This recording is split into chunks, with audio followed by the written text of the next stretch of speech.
You are now entering a dangerous liberty zone where God-given natural rights are held sacred and exercised. This is your warning. Tyranny, fascism, and censorship will not be tolerated. Ideas will be exchanged freely. Rigorous debate and open discourse is encouraged. If you are weak and your beliefs are fragile, you should leave now. Prepare yourself. We are now live on the Dangerous Liberty Podcast. All right, folks, welcome and happy Monday, everybody out there, and welcome to another exciting episode of the Dangerous Liberty Podcast. We have a great guest for you tonight. I want to say hi to everybody over in the chat. We got Okie Angel, JP Six Gunner, Lori Matthews, Debbie Blue, Wesley Clark, Dr. Altoids, Dirt Bike, Charlene something worth, Charlene Ounsworth. I always screw that up. I'm sorry, Charlene. Lace, Mickey, and of course, all of our moderators, K Pasta, and many, many more. We just came back from just a little while ago. We had a members only show, and we talked about a lot of different things. So again, if you want to support this channel, you can start by liking and subscribing. Make sure you hit that bell notification button and select all so that you are, well, it gives you the best chances that you're going to be notified before a show or any new content that we put out. But if you want to support the channel, down below also in the description is a link. If you'd like to become a member, it's a couple bucks a month. It really does support the channel. It goes a long way. The way that we're going to do this tonight, folks, is like we normally do. We're going to have a normal podcast. I'm going to bring on my guest and introduce him in just a minute. And we will take questions kind of throughout when there's a natural pause. We will prioritize super chats. We appreciate you guys supporting us. And I already see that there's one or two up there already. So again, we're going to have some fun with this. What I want everybody to be is respectful. You know how this channel works is we want you to be respectful. If you want to challenge me or him on any of these things, we welcome disagreement, but what we're not going to put up with is disrespect. If you can't be an adult in this show, then you can go watch something else, or you just don't get to comment anymore because we're just going to ban you. That's how this works, because we want to have open and good discourse with one another, and that does require respect. A little bit of respect out there. So without further ado, I do want to bring on Echo. Echo, welcome to the show, man. How are you? You can turn your camera on, homie. I'm doing well. Thank you for having me, Gary.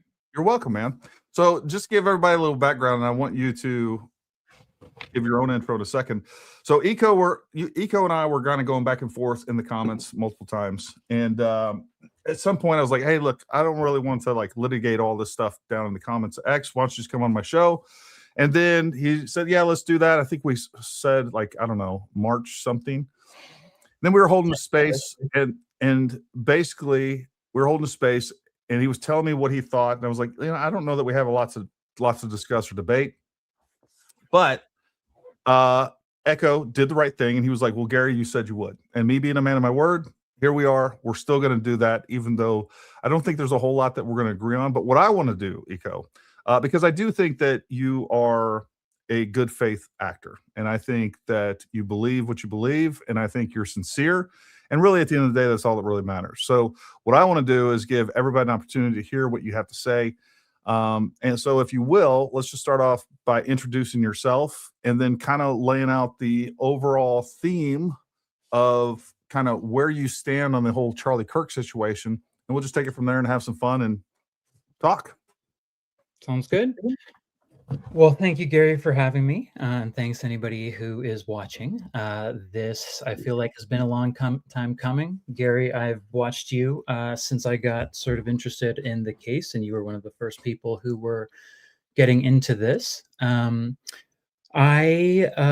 my handle on X is Ecological Crime. I started that when I was interested in sort of tracing the nexus between criminality and the environment. Along the way, and just kind of retweeting different things. Along the way, I linked up with some people. They were interested and invited me to a project that was really designed to look at, this would have been 2018. So when people were looking at accelerationism and accelerationists and Adam Waffen and all of these different groups and how they had evolved and what they were doing online and sort of discourse around that. That lasted until about 2020, 2021. COVID sort of took over, and things changed a little bit. But anyway, so came back on really, and I was just again retweeting different things. But when the Charlie Kirk thing came on, and then saw different videos, I think Kim Iverson video that sort of surveyed the different conspiracies. I had some experience kind of tracking some of these things, and was just really looking at what people were saying, surveying the kind of different factions that seemed to arise, and in doing that, traced a bit of these conversations where some of the conflicts were, and just sort of listened into the community. At a certain point, it really felt like people were talking past each other. I felt like there were a whole lot of logical fallacies going on both sides. I think that's kind of one of the critiques that I was both noticing and also, pointing out, that there were a lot of different ways in which certain things were being obscured, and the result was an absence of information that people were speculating on. Yeah, So, no, I think there's a couple things there that I think we can agree on right off the bat. Is that number one, anytime that there is a lack of information or information gap, people fill that with whatever. And of course, their biases are going to come into play. And then, of course, the other thing that's going to come into play real quick that I see is agendas and narratives that they want to kind of shoehorn in there in spite of facts. The other thing that you mentioned that I think is pretty interesting that we probably agree on is you talked about accelerationism. That's something I've covered on my show multiple times, and I do think that is a key element that's being used with this or in conjunction with some of these conspiracies. I do think there's like this anti-government kind of narrative that's being pushed, not because people are just being critical of a government, but really it comes down to, I guess you can call it an anti-American propaganda to some extent. But talk to me a little bit about your thoughts on accelerationism and your view on that specifically. sure, yeah. So basically, if you look at, and you can do kind of like a Google search, I'm sure, and just kind of see, where the words are first appearing. The way I came to it was essentially, let's see, how did it come about?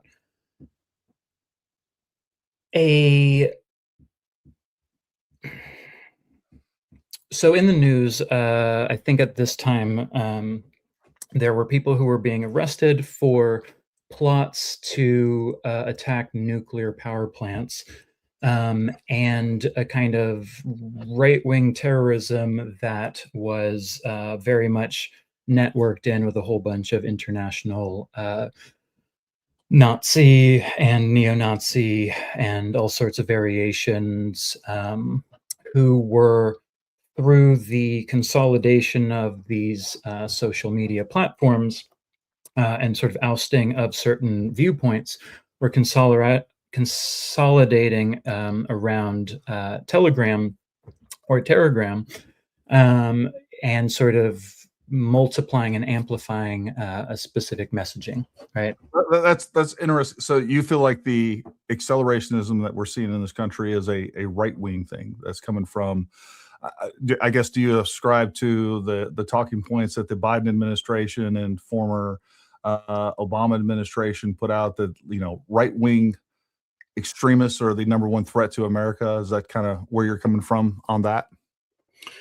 Well, it was interesting sort of seeing, I think, the administration sort of deleting some of the studies that had taken place.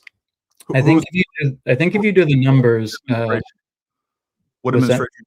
What administration are you talking about? Because I just named basically three. I mean, I think there are, you can check to see where political, and this is sort of what the research was sort of looking at, what the where the political violence, or even where the political crimes were coming from, sort of where they registered on misdemeanor and felony. And then based on what this looked like, coming up. What administration was the leading these studies? That's what I'm asking you. I'm sure it was, Biden. I think it was probably Obama. I think it was, but I think this had also been kind of, regardless of the years, the particular cases that were being sort of looked at were, would have been interpreted by different leading experts, regardless of whether they were written in the year or different groups. Anyway, just to sort of segue from the acceleration thing to the Charlie Kirk thing, it became a kind of so the idea that accelerationism was a sort of non political approach to infiltrating different groups across the spectrum was sort of being contested here, and tracing those networks and what the sort of siege pill, or what these different groups were, their messaging, their sort of visual communiques, all of these different things. In sort of looking at that, we were able to analyze kind of what the message was, as well as where that message was going. And in looking at all of those things, people were, and sort of a group of people were sort of doing this on X, just kind of like what the Charlie Kirk was happening, or what's happening with the Charlie Kirk thing. And there were disagreements. There's people who have, different interpretations of that. There might even be disinformation. There were people who were infiltrating different groups. There were journalists. There were all of these different groups and people. And I think it ended up being tied to Ronaldo Navarro, I believe was one name he was going by, who ended up, I think, either an ex-DOD or FBI or CIA person who ended up sort of moving to Russia with a girlfriend or wife, and in doing so, the sort of I think it was Iron March or Fascist Forge, were the platforms where a lot of these groups were going and sort of talking, and it was you could, if you don't want to call it right wing, it was pretty deeply fascist and self-proclaimed fascist. And so part of what was going on was the attempt to incite violence, to spark a race war, which would create, the conditions for civil war, at which point, the in-group would be able to survive, and a new order would take place. So that was the kind of apocalyptic, and it was merging, satanic images. So you think the accelerationism was a product of the right? I mean, that was a long way to say that, but yeah, well, it depends it depends how you define accelerationism. okay, right? So I would define accelerationism like rioting in multiple cities during George Floyd. When you are trying to provoke riots, and you're trying to provoke destruction, and you're trying to, the same thing. I think accelerationism is clear on display when we're talking about what exactly took place in Minnesota during the ICE raids there. That's accelerationism. When you're trying to create chaos, and you're trying to undermine the stability that a U.S. government, a legitimate and duly elected government, is trying to provide, trying to undermine that. And some of it is apolitical, because some of these people, I think, are just nihilistic and anarchists in nature. But I think, generally speaking, I mean, most of this stuff, by far, everything that we can look at, the big events, come from the left. But all right, so I just wanted to kind of clarify. Can I just kind of point on that? Sure.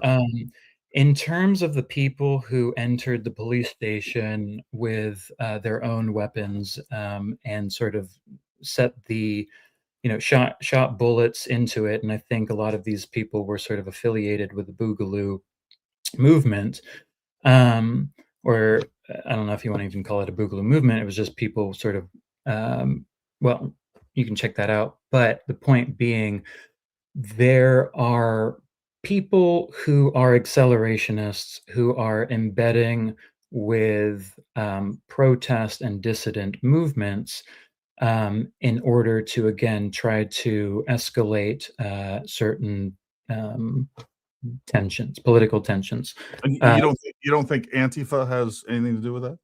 Well, no, I think so, and in particular, what I was pointing to on that was I think one person connected with another person to go to like one of these protests. The argument was he kidnapped that person and made him drive around while he opened fire on the federal building and eventually kind of died in a shootout. But like that's more of the kind of accelerationist, I think, that this was looking at, as well as the kind of messaging going on that was trying to spark this race war, which itself was leaking into the real world in all of these like instances of political violence. And so like the manifestos that were going on with mass shooters would be more along the lines of the accelerationists we were looking at, as opposed to what I think, you can argue is sort of mass protest, and based on the particular kind of instance you are looking at, you can sort of say different things. But this was sort of taking it to another level of murder, mass murder. And if you look at the data, there sort of are some instances of political violence where people are actually murdered. But by far, that is a typical right-wing phenomenon, is what the data was showing, with the exception of a couple of studies that sort of talked about the willingness to use violence. I think in the study that sort of came out after these other ones were deleted, it did show that left-wing people were more likely to agree that political violence was acceptable. And then there was another one that included, if you include all of the misdemeanor arrests from, say, the George Floyd thing, then you would then it becomes a lot different. And so that was the kind of fine-tuned.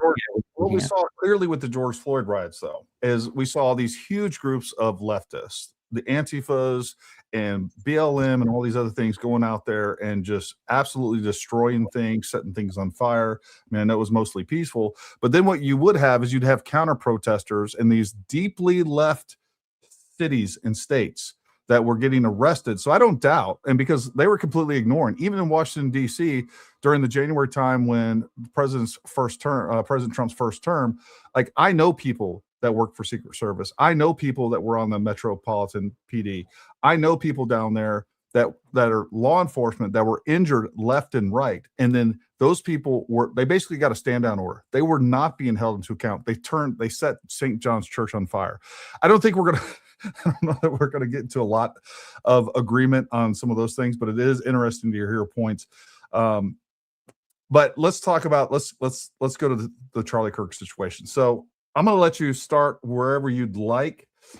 Kind of a little bit of one of my critiques on the space, and I'm not trying to be a dickhead, but like you talk a lot, Eco, and I just want you to kind of be a little more succinct and try to not add so much detail. Just get a little tighter for me.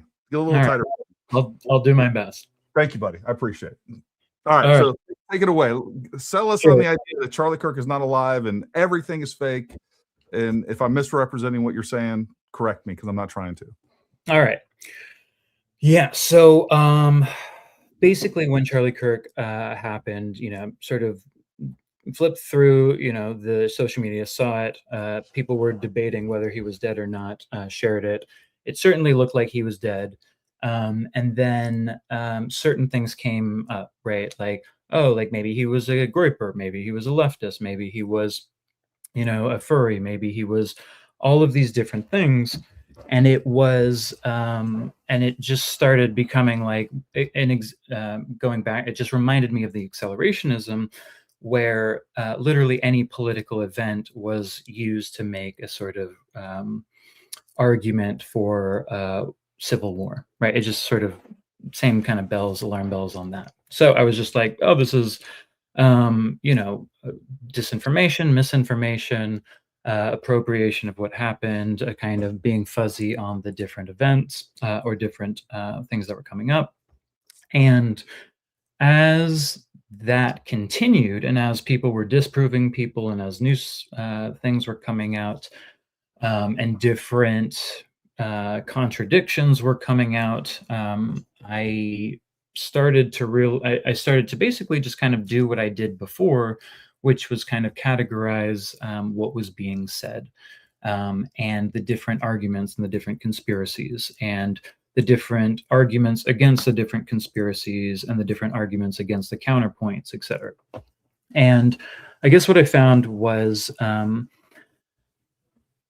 for me at least, it moved, and I was just kind of interested because the sort of Israel did it versus the trans people did it, and that became the sort of two dominant narratives.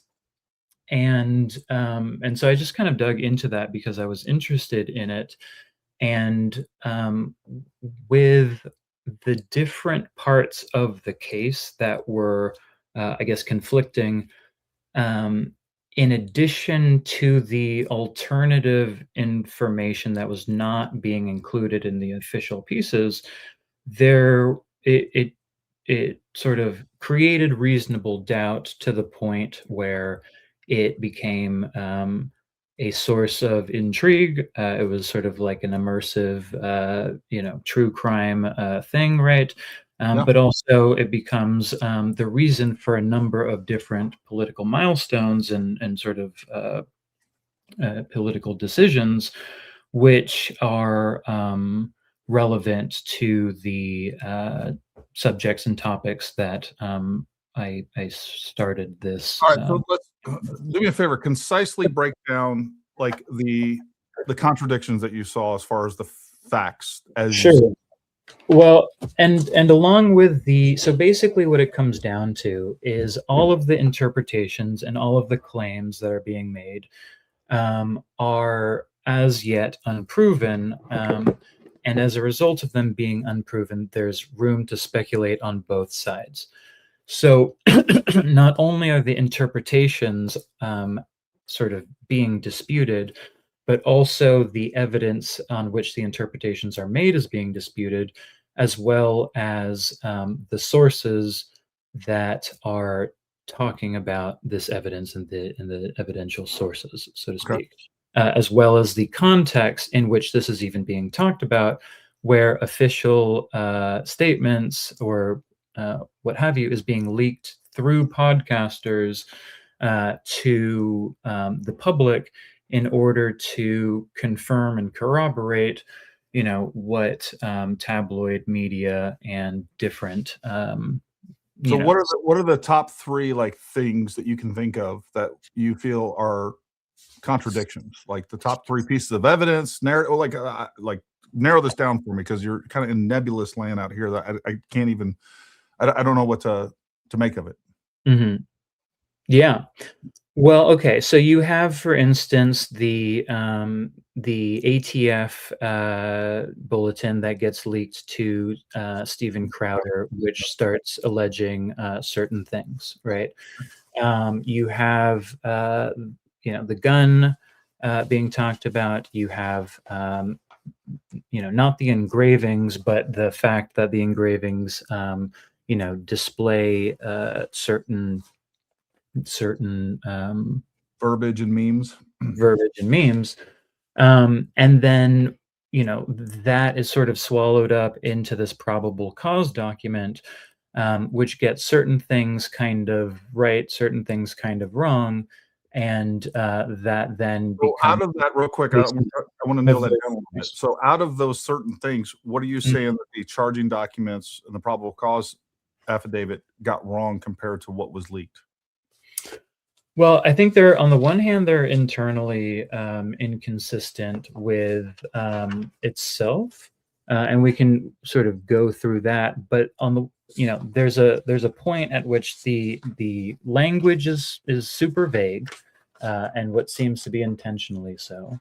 The timeline that, and I think you pointed this out with Gray Hughes, the timeline for the probable cause document doesn't exactly line up with the next criminal information document.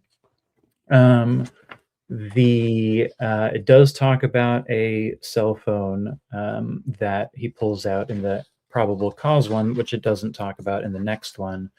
It says he's crouching down in the probable cause document as he jumps the fence, which he hadn't pulled out the gun at that point.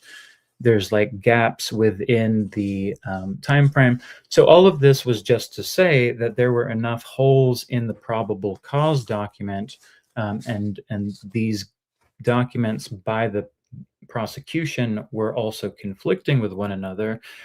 And so this, combined with who was involved, what was being said with regards to other sources of information, what people themselves were pointing out on X and different places, how the relationships between Brian, between Flood, between the security, between the UVU, between the different people who were putting out media, it became a kind of, what are you going to base your determination on? And it became the case pretty early on that there was sort of no reason to believe anybody. And if you only kind of make a determination based on what is available to believe, not sort of covered by these logical fallacies, then there is as much, if Hold not. on. You keep saying logical fallacies. I would Can I just end with this, Gary? Can I just end with this? Yeah. The point was just that there's as much reason to believe that this could have been a faked event as there is to suggest that it really went down the way it is stated in these documents. Okay. Look, you keep stating logical fallacies, and I think you're using that term incorrectly. What we have here is some confusion, and this is something I've verified across multiple different trial lawyers. Like, sometimes when you have multiple documents, whether it's the defense, whether it's the charging agency and or the prosecution, like, there's going to be some variance in here. But when you look at the overall picture of what they're saying, and then you get down to the actual evidence, like, those things line up very, very clearly. And when you start talking about eyewitness statements, whether you're referencing Dan Flood, you're referencing Brian Harpole, like, even when I've talked to Brian Harpole directly, and I can tell, like, and this is documented by science too, and studies, like, it's a traumatic event and the memory isn't perfect. So, like, when we start piecing together some of these things, there's going to be, again, I would even state this, not contradictions. I would say there's anomalies and slight differences of way these things are documented by people, which, again, talking to multiple lawyers, those things are wrong. But when you're looking at what is actually stated, like, everything lines up. I mean, it's 98% there. And then you go through and you start looking at a little bit like, oh, well, they said this. And then we have one document that says he was actually arrested at 10 p.m. and then another document that says he was arrested at 04. I think I have a pretty good explanation for some of those things. But number two, the other issue that we have with this is, you said it leaves room for speculation, and there's nothing wrong with speculation at all. I don't care who you are, as long as you're as long as I've speculated on this, everybody else has speculated on this, because we have these information gaps. But again, the more and more evidence that comes out, and what I'll talk about, like there's a big difference between evidence for Charlie Kirk being alive and then evidence for the fact that Tyler Robinson is indeed guilty when we go through the DNA evidence, the fingerprint evidence, when we look at the parents are going to testify against him. The difference between all of the speculative things that people are making up and trying to turn into reality is that within the charging documents and the other court documents that you have, they're going to have to prove those in court. Whatever you suggest today, you're not going to be held responsible to prove those things in court. They have to present these things or the case is going to fall apart. So when people say, well, there's not really any evidence, no, we have a list of evidence. And if you don't believe that evidence, fine. But I think that is insane to do so because like I've tried to look this up in multiple, like what you have in charging documents, what you have in evidence, like that evidence exists. Sometimes that evidence is challenged and thrown out by the defense. But why do you think that the evidence that's listed here has the same gravity as whatever you're going to present regarding Charlie Kirk Still Alive? I mean, don't you think there's a huge difference between those two things? No, I think that we would assume that the sheriffs and the FBI and the the investigators should not lie and sort of manufacture a list of evidence that they don't have. I think we can all agree with that. Yeah. But what I'm saying in this particular case, and this would be a fallacy of, I think, of special pleading, that it does it requires that we sort of hold, not just trust me, bro, right? We need to be sort of very clear about what actually happened and the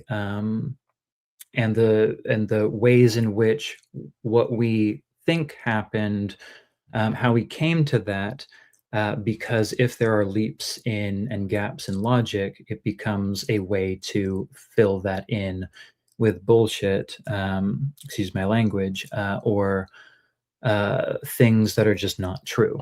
And I think you would agree that there's a lot that's not true. I think you have said a lot of what Candace has said is not true. A lot of people have said what is in this document is not true. And a lot of people have said that the counterpoints that people are making to make any decision one way or another are also, untrue due to failures in the logic of that thing. All right. So without going crazy, like lay out the case, just big picture. Don't go too in depth. Try to keep it right. But like, Charlie Kirk's not alive. Tell me why he would fake his death. The conspiracy that you're presenting here, we're talking about a conspiracy between the FBI, local law enforcement. I mean, hundreds of different people that have come across. And by the way, I recently talked to someone.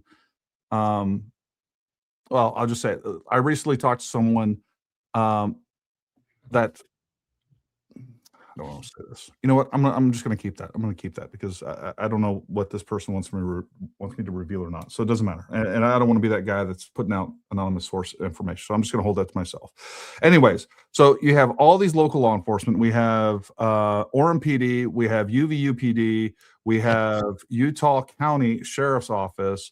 We have Utah SBI. We have the FBI. We have the ATF. We have all of these different organizations that basically would have to conspire with TPUSA, Charlie Kirk, his entire team to cover this up. Why would they do that? And then also, how did they do that? Yeah.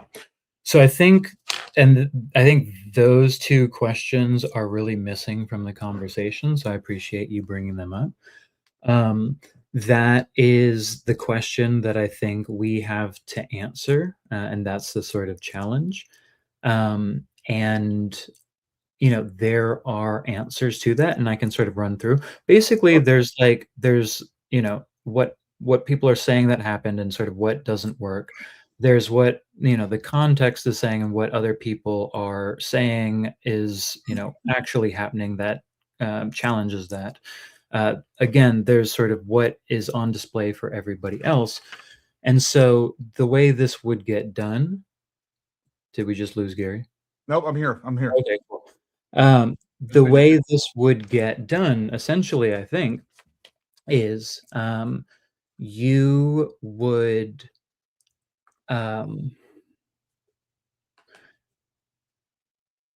plan this to the T, right? The people involved who set it up would Real sort quick of. before we get to that, because the why is real important. Why Mhm. would Charlie Kirk fake his own death? I mean, there's a bunch of reasons. So off the top of my head, I think there was a vote on Epstein that day. And so it could have been a distraction for that. I think another one would be with all of the sort of talk about trans, whether it was Hunter Kozak, whether it was the bullets, whether it was the armed queers, whether it was, all of these different sort of pieces where this pops up. Okay, so but tell me why though. Like, okay, there was a vote on the Epstein files that day. Why would Charlie Kirk, just because of the vote on the Epstein files, decide that he needed to fake his own death and everybody needed to play along with this? And there was this. I mean, so I'm basically the connection, and this is where I think people like Candace. I think the connection that is being made is that Charlie Kirk had connections to Israel. Okay. There were, also connections to Trump. Trump is sort of in trouble with regards to this whole, at least the optics, with regards to Epstein and the Epstein files. Through Megyn Kelly, I guess, but also just intelligence networks that are, getting intelligence from Epstein. He is a major player in the geopolitical kind of arena, getting dirt on different people. And if he is sort of, dead, but also, what happened to the cameras, and he's, disappeared, so to speak, and brought to, a more friendly place, Charlie Kirk has potentially been doing what he's been doing since like 2012, right? So that's however many years. I think he was called to testify and sort of pleaded the fifth. Has his own connections to Air Force and TP USA being what it is. He was called to testify and pleaded the fifth. Yeah, wasn't he? I think if the Epstein files. No, not the Epstein files for January 6th for with regards to what was going on there. Right, which also has an accelerationist connection with the bombs that are sort of being put there. And so you have kind of all of these instances of like, hey, like, are there networks that are infiltrating groups that are, escalating at a certain level? It's unclear, I think, Charlie's role in this ecosystem. He did, on advice of his counsel, plead the fifth with regards to every single question, including, how old am I? But he did answer, where he was living, I think, at the time. But the point being, like, as to the why, like, Charlie might want to not be dealing with this situation anymore, right? He might not want to be fielding questions from young people, sort of questioning the legitimacy of Israel for doing what they're doing. He might,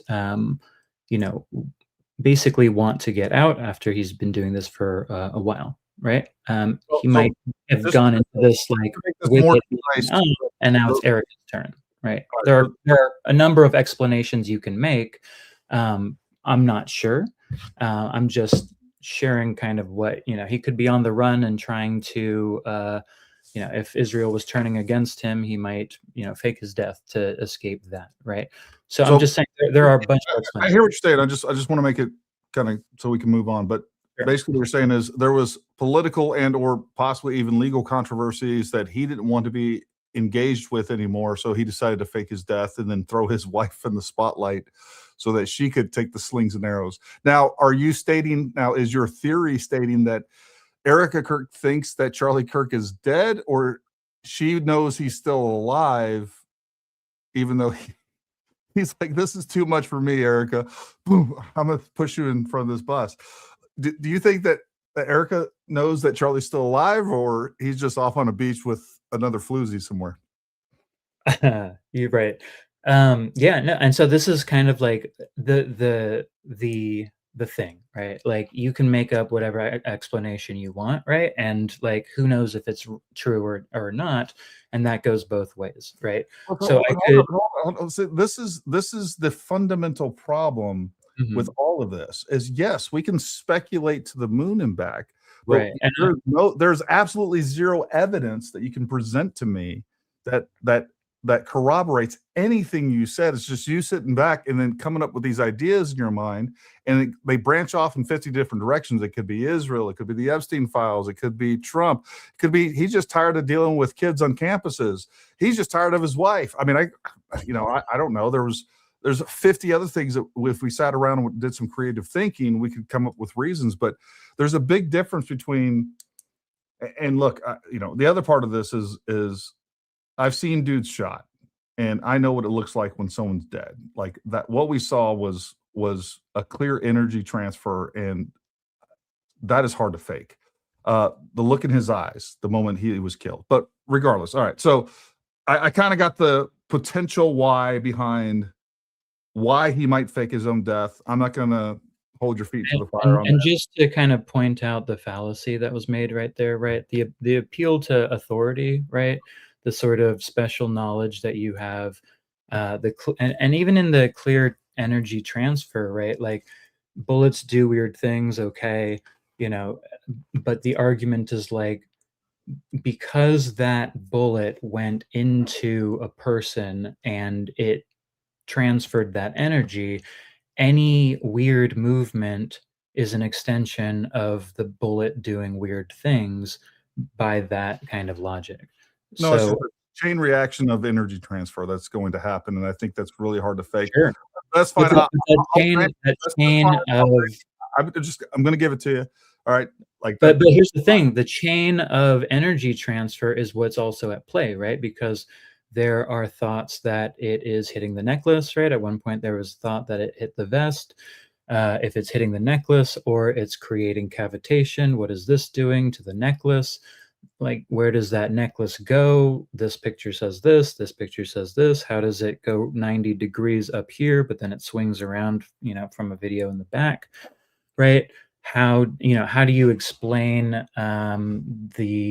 that necklace being, passed around, whether somebody is saying the surgeon took it, somebody said it was dropped in the car, right? So like, these are the questions that this energy, and I understand what you mean by cavitation, but even the particular films and video evidence, the sources who took that, it's you would have to look and do the sort of electronic forensics on basically everything. It seems that hasn't been done, and so essentially what's happening at the probable cause hearing is a whole lot of hearsay based on evidence that can't be corroborated, or it could if it was shown, but it's not. They're not intending to show that, and so we have to sort of take for granted that it's. Here's what I'll say with that is, number one, the things that you're saying are hearsay are not going to be considered hearsay in court. They do have clear forensic. And the defense is going to be able to look at it. They're going to be able to determine whether or not this evidence is legitimate or not.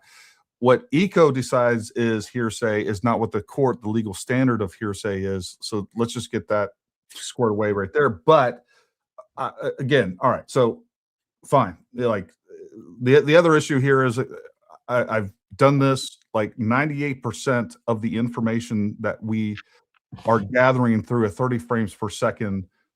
When you're looking at a high-speed energetic event like a high-powered rifle impact, 98% of what's actually happening is not captured by the video. that's in between frames. There's so much more taking place than what we can even see. So it is very hard, and that part is subjective. Like if I'm sitting there looking at it, whether it's an appeal to authority or not, there's certain people that have a certain amount of experience with some of these things that other people just don't. And when you're trying to interpret, which is completely subjective, I don't care how experienced you are, including myself, when you're trying to interpret those events where you're missing 98% of the information that is the actions that are happening, it is open to interpretation. So I'm going to grant you all that stuff. All right. And here's the thing though, because like we have parents who might be traumatized, who are, seeing in this picture that, the prosecution admits can't be well seen. They're seeing their son in this, right? Wait. So what'd you say about the prosecution? Well, so, I mean, whoever's writing these charging documents are saying, here's our evidence. We have, some matching clothes, although there were people who were at that event who had the same kind of clothes. We have this timeline that gets modified between different documents and sort of is not consistent. We have this, gap in the footage that is happening right between the time he's walking up these stairs and the time he is running for the prone. We have these bullets that are misspelled, and the lettering is different between the probable cause and the criminal information document or the charging document. We have, these impressions, right, that are consistent with, what is it? The Converse shoes, right? We have, but getting into, right, the like conversations in the probable cause document, it says, one, they took pictures of the texts, right? So there's no metadata there. And the prosecution said that they're not intending to present that metadata. No, they have electronic extractions. Yes, they got a search warrant initially. Yes, they had pictures recently, right? But they have a new search warrant they just released. Which was that for Lance or for Tyler? Let's see. But I was going to just point out in terms of how the conversation is phrased, and I printed this out because you wanted to reference this. Mm-hmm. In the probable cause, it says the family member referenced the recent incident in which Robinson came to dinner prior to September 10th, 2025, and in conversation with another family member, Robinson mentioned Charlie Kirk was coming to UVU. They talked about why they didn't like him and the viewpoints he had. The family member also stated Kirk was full of hate and spreading hate. The family member also confirmed Robinson had. Where are you reading that from? What document? This is the probable cause document in the paragraph that says investigators interviewed a family member of Robinson. What page? And so then that paragraph is then rewritten. And I should also mention it. Basically, they come in. Investigators asked if he would show them the messages on Discord. And this is after it says, who stated that his roommate, referring to Robinson, made a joke on Discord. So maybe this was one of the confessions. I just want some clarity, so I'm looking at the right document. We have the affidavit of probable cause. It looks like this, and then we have the. So I call the charging documents the criminal information document, just because I think that is how it was referred to in the docket. And then this would be in the probable cause document, in which in the paragraph on the second page where it's saying investigators interviewed a family member of Robinson, so it's unclear if it's the mom, dad, brother, sister, whoever.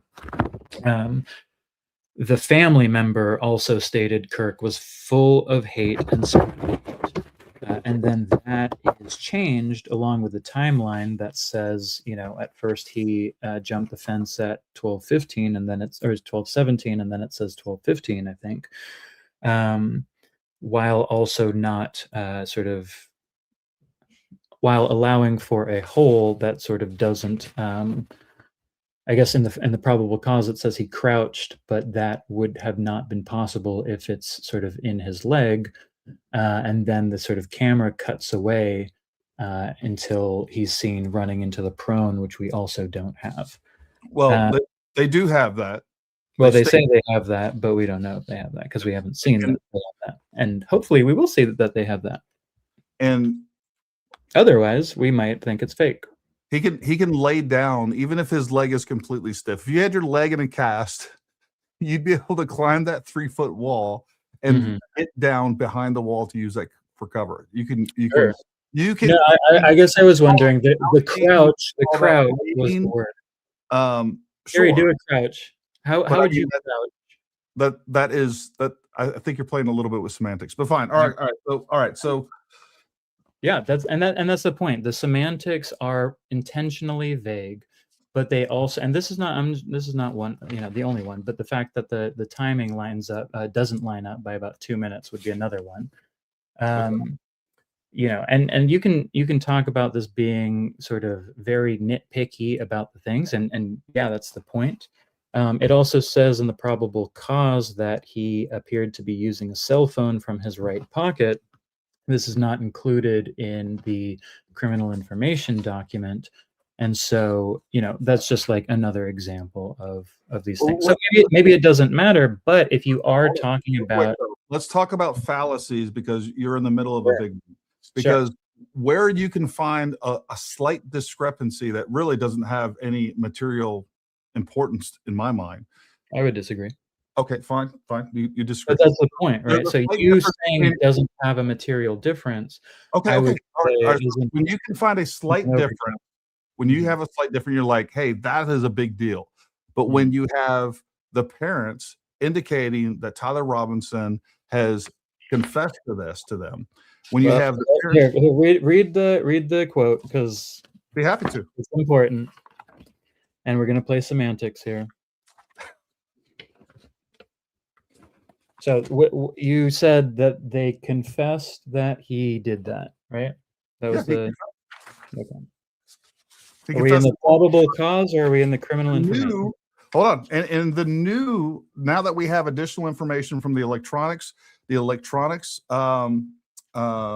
search warrant, there's even more that is tied to his phone, without a doubt. The defense is going to be able to forensically analyze that, and if it's wrong, they're going to be able to challenge that. But yes, he absolutely. If they've done if they've transferred that, yes, for sure. All right. So here's the charging documents, or the charging information document, as you reference it. As they discussed the situation, what page? Robinson implied that he was the shooter and stated that he couldn't go to jail and just wanted to end it. When asked why he did it, Robinson explained there is too much evil and the guy, Charlie Kirk, spreads too much hate. That is a confession. And to sit there and say that it's not is completely dishonest. It's crazy to me that anybody would even suggest that. If I'm sitting there, there's no 12-man jury that if they heard that and they confirmed it, like, Tyler, did you say, when we asked you, hey, why did you do this? And he says, because there's too much hate and this Charlie Kirk spreads too much hate. That is a confession through and through. And you can sit there and wiggle around and play games with that.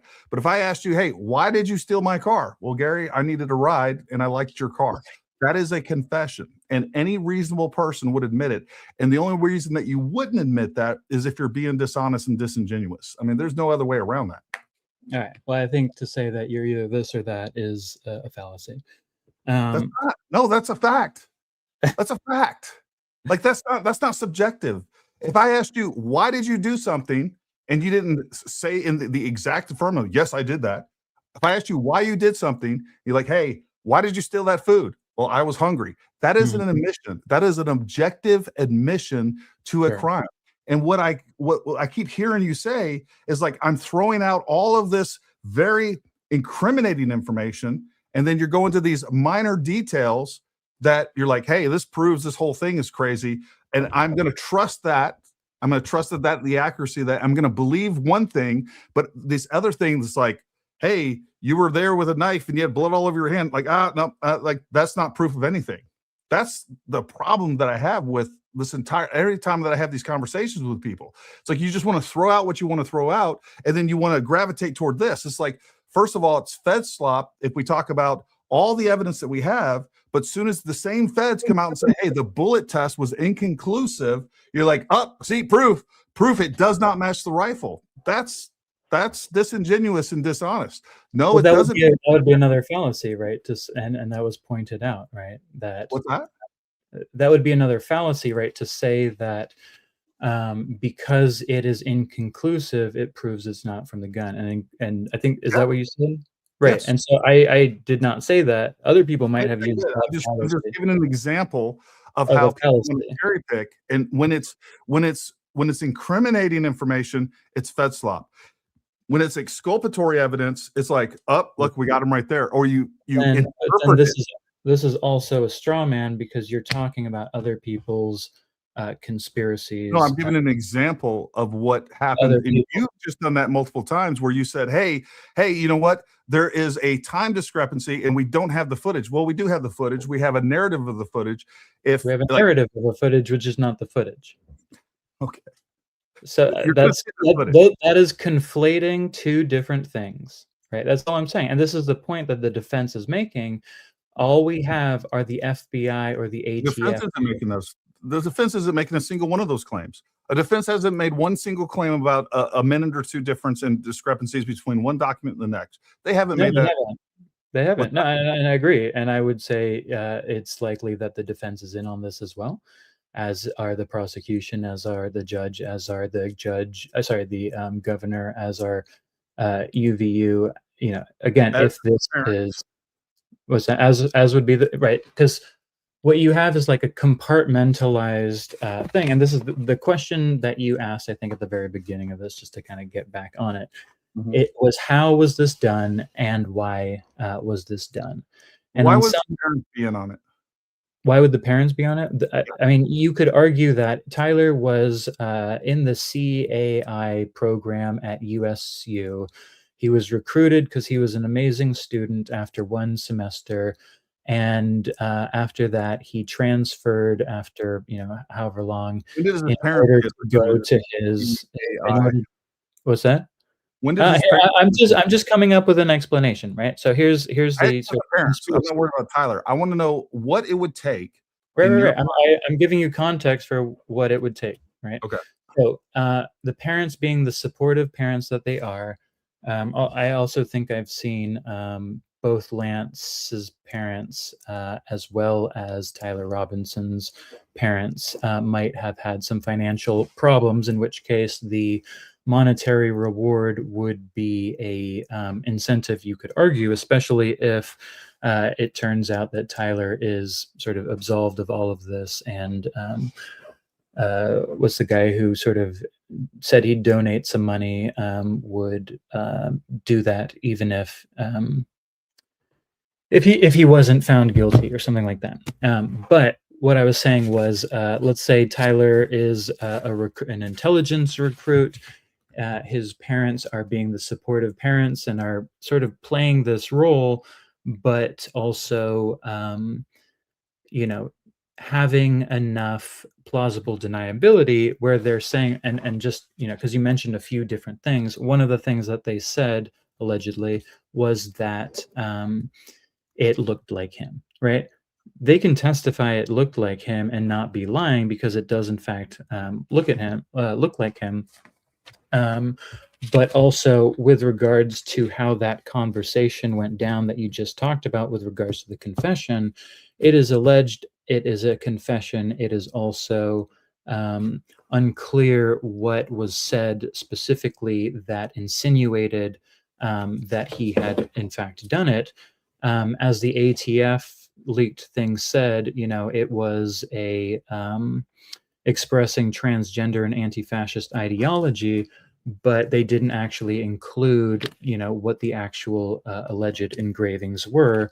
So it wasn't until the probable cause document where that came out. So somebody at the ATF, I guess, basically interpreted that. And when it came out, it was unclear whether it was transgender ideology or like nihilistic or terminally online gaming behavior. And so then we sort of, okay, well, but he was, in love with a furry trans person, but then the furry is also based on, notices bulge, as well as, some sort of alleged, comments that a profile made. So hold on, real quick. I just want to ask you about that specific point. So you don't think that it's plausible that the ATF, and I don't know exactly, I know it was the night of the 11th, that Steven Crowder released that ATF report. The night of the 11th, like 9 o'clock, 9/11, or what? In the evening. Let me look. Not like 1 a.m. on the 11th. Yeah. Okay. I don't know. I don't remember that specific when Steven Crowder released that. Steven Crowder released the ATF document. What date and time was that? Oh, here I had a question because somebody asked me to ask you this if you want to, and you can pull it up if you pull up the picture of the firearm. The firearm that was shown to the New York Post. But if I can just sort of do the close reading of the so-called confession and show how it changes from the probable cause document to the criminal information document. Okay. It says, investigators interviewed a family member of Robinson who stated that Robinson had become more political in recent years. The family member referenced a recent incident in which Robinson came to dinner prior to September 10th, and in conversation with another family member, Robinson mentioned Charlie Kirk was coming to UVU. So this would have probably been in the prior 2 weeks, I'm going to guess. Would you agree with that? I mean, I don't know. It was recent. I mean, it was the first time. What was the earliest you think it was advertised that Charlie Kirk was coming to UVU? I'm sorry? When do you think the earliest time it was advertised that Charlie Kirk was going to UVU? The earliest report, the public report, was around August 25th. That's when we found it in the Wayback Machine that was actually on the, but I talked to multiple people, and people have sent me emails that were actually going to UVU that they knew about it ahead of time prior to that. So at a minimum, he had about 2 months. Well, because if I remember correctly, the sort of what do you call it? The like major event assessment committee was sort of trying to figure out, what they needed, and it was getting approved at a certain time. And I think that was in August, but I think they sent a few of them. And so at a certain point, it wasn't official, but it was sort of in the works, and then it became official, and you can sort of see how that evolution takes place because it does include more and more people each time. It also says, gives hints of who would have known who was involved, including the USA listed it officially on their website on August 25th. It's either August 25th or 26th. Yeah, so then that would, and I think it was sort of approved like the day before or the day, a couple. So that point is, this would have only been like this conversation that is taking place is happening 3 weeks before. Sure. Yeah. Okay. So conversation 3 weeks before, investigators interviewed a family member of Robinson who stated that Robinson had become more political in recent years, referenced a recent incident in which Robinson came to dinner prior to September 10th, but probably within, the 3 weeks. In conversation with another family member, Robinson mentioned Charlie Kirk was coming to UVU. They talked about why they didn't like him, and the viewpoints he had. The family member also stated Kirk was full of hate and spreading hate.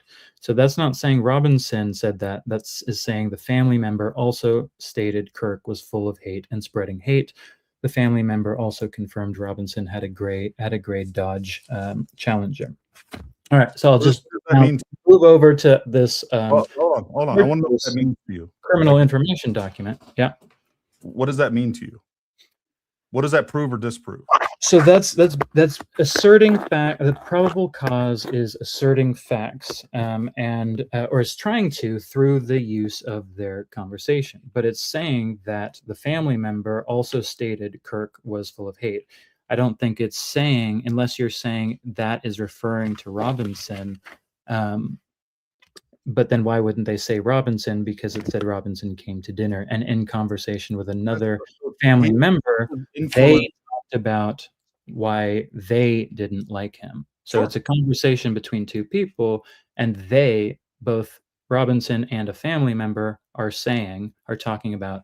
Let's say Robinson sat there quiet and listened to him. I don't know what that means.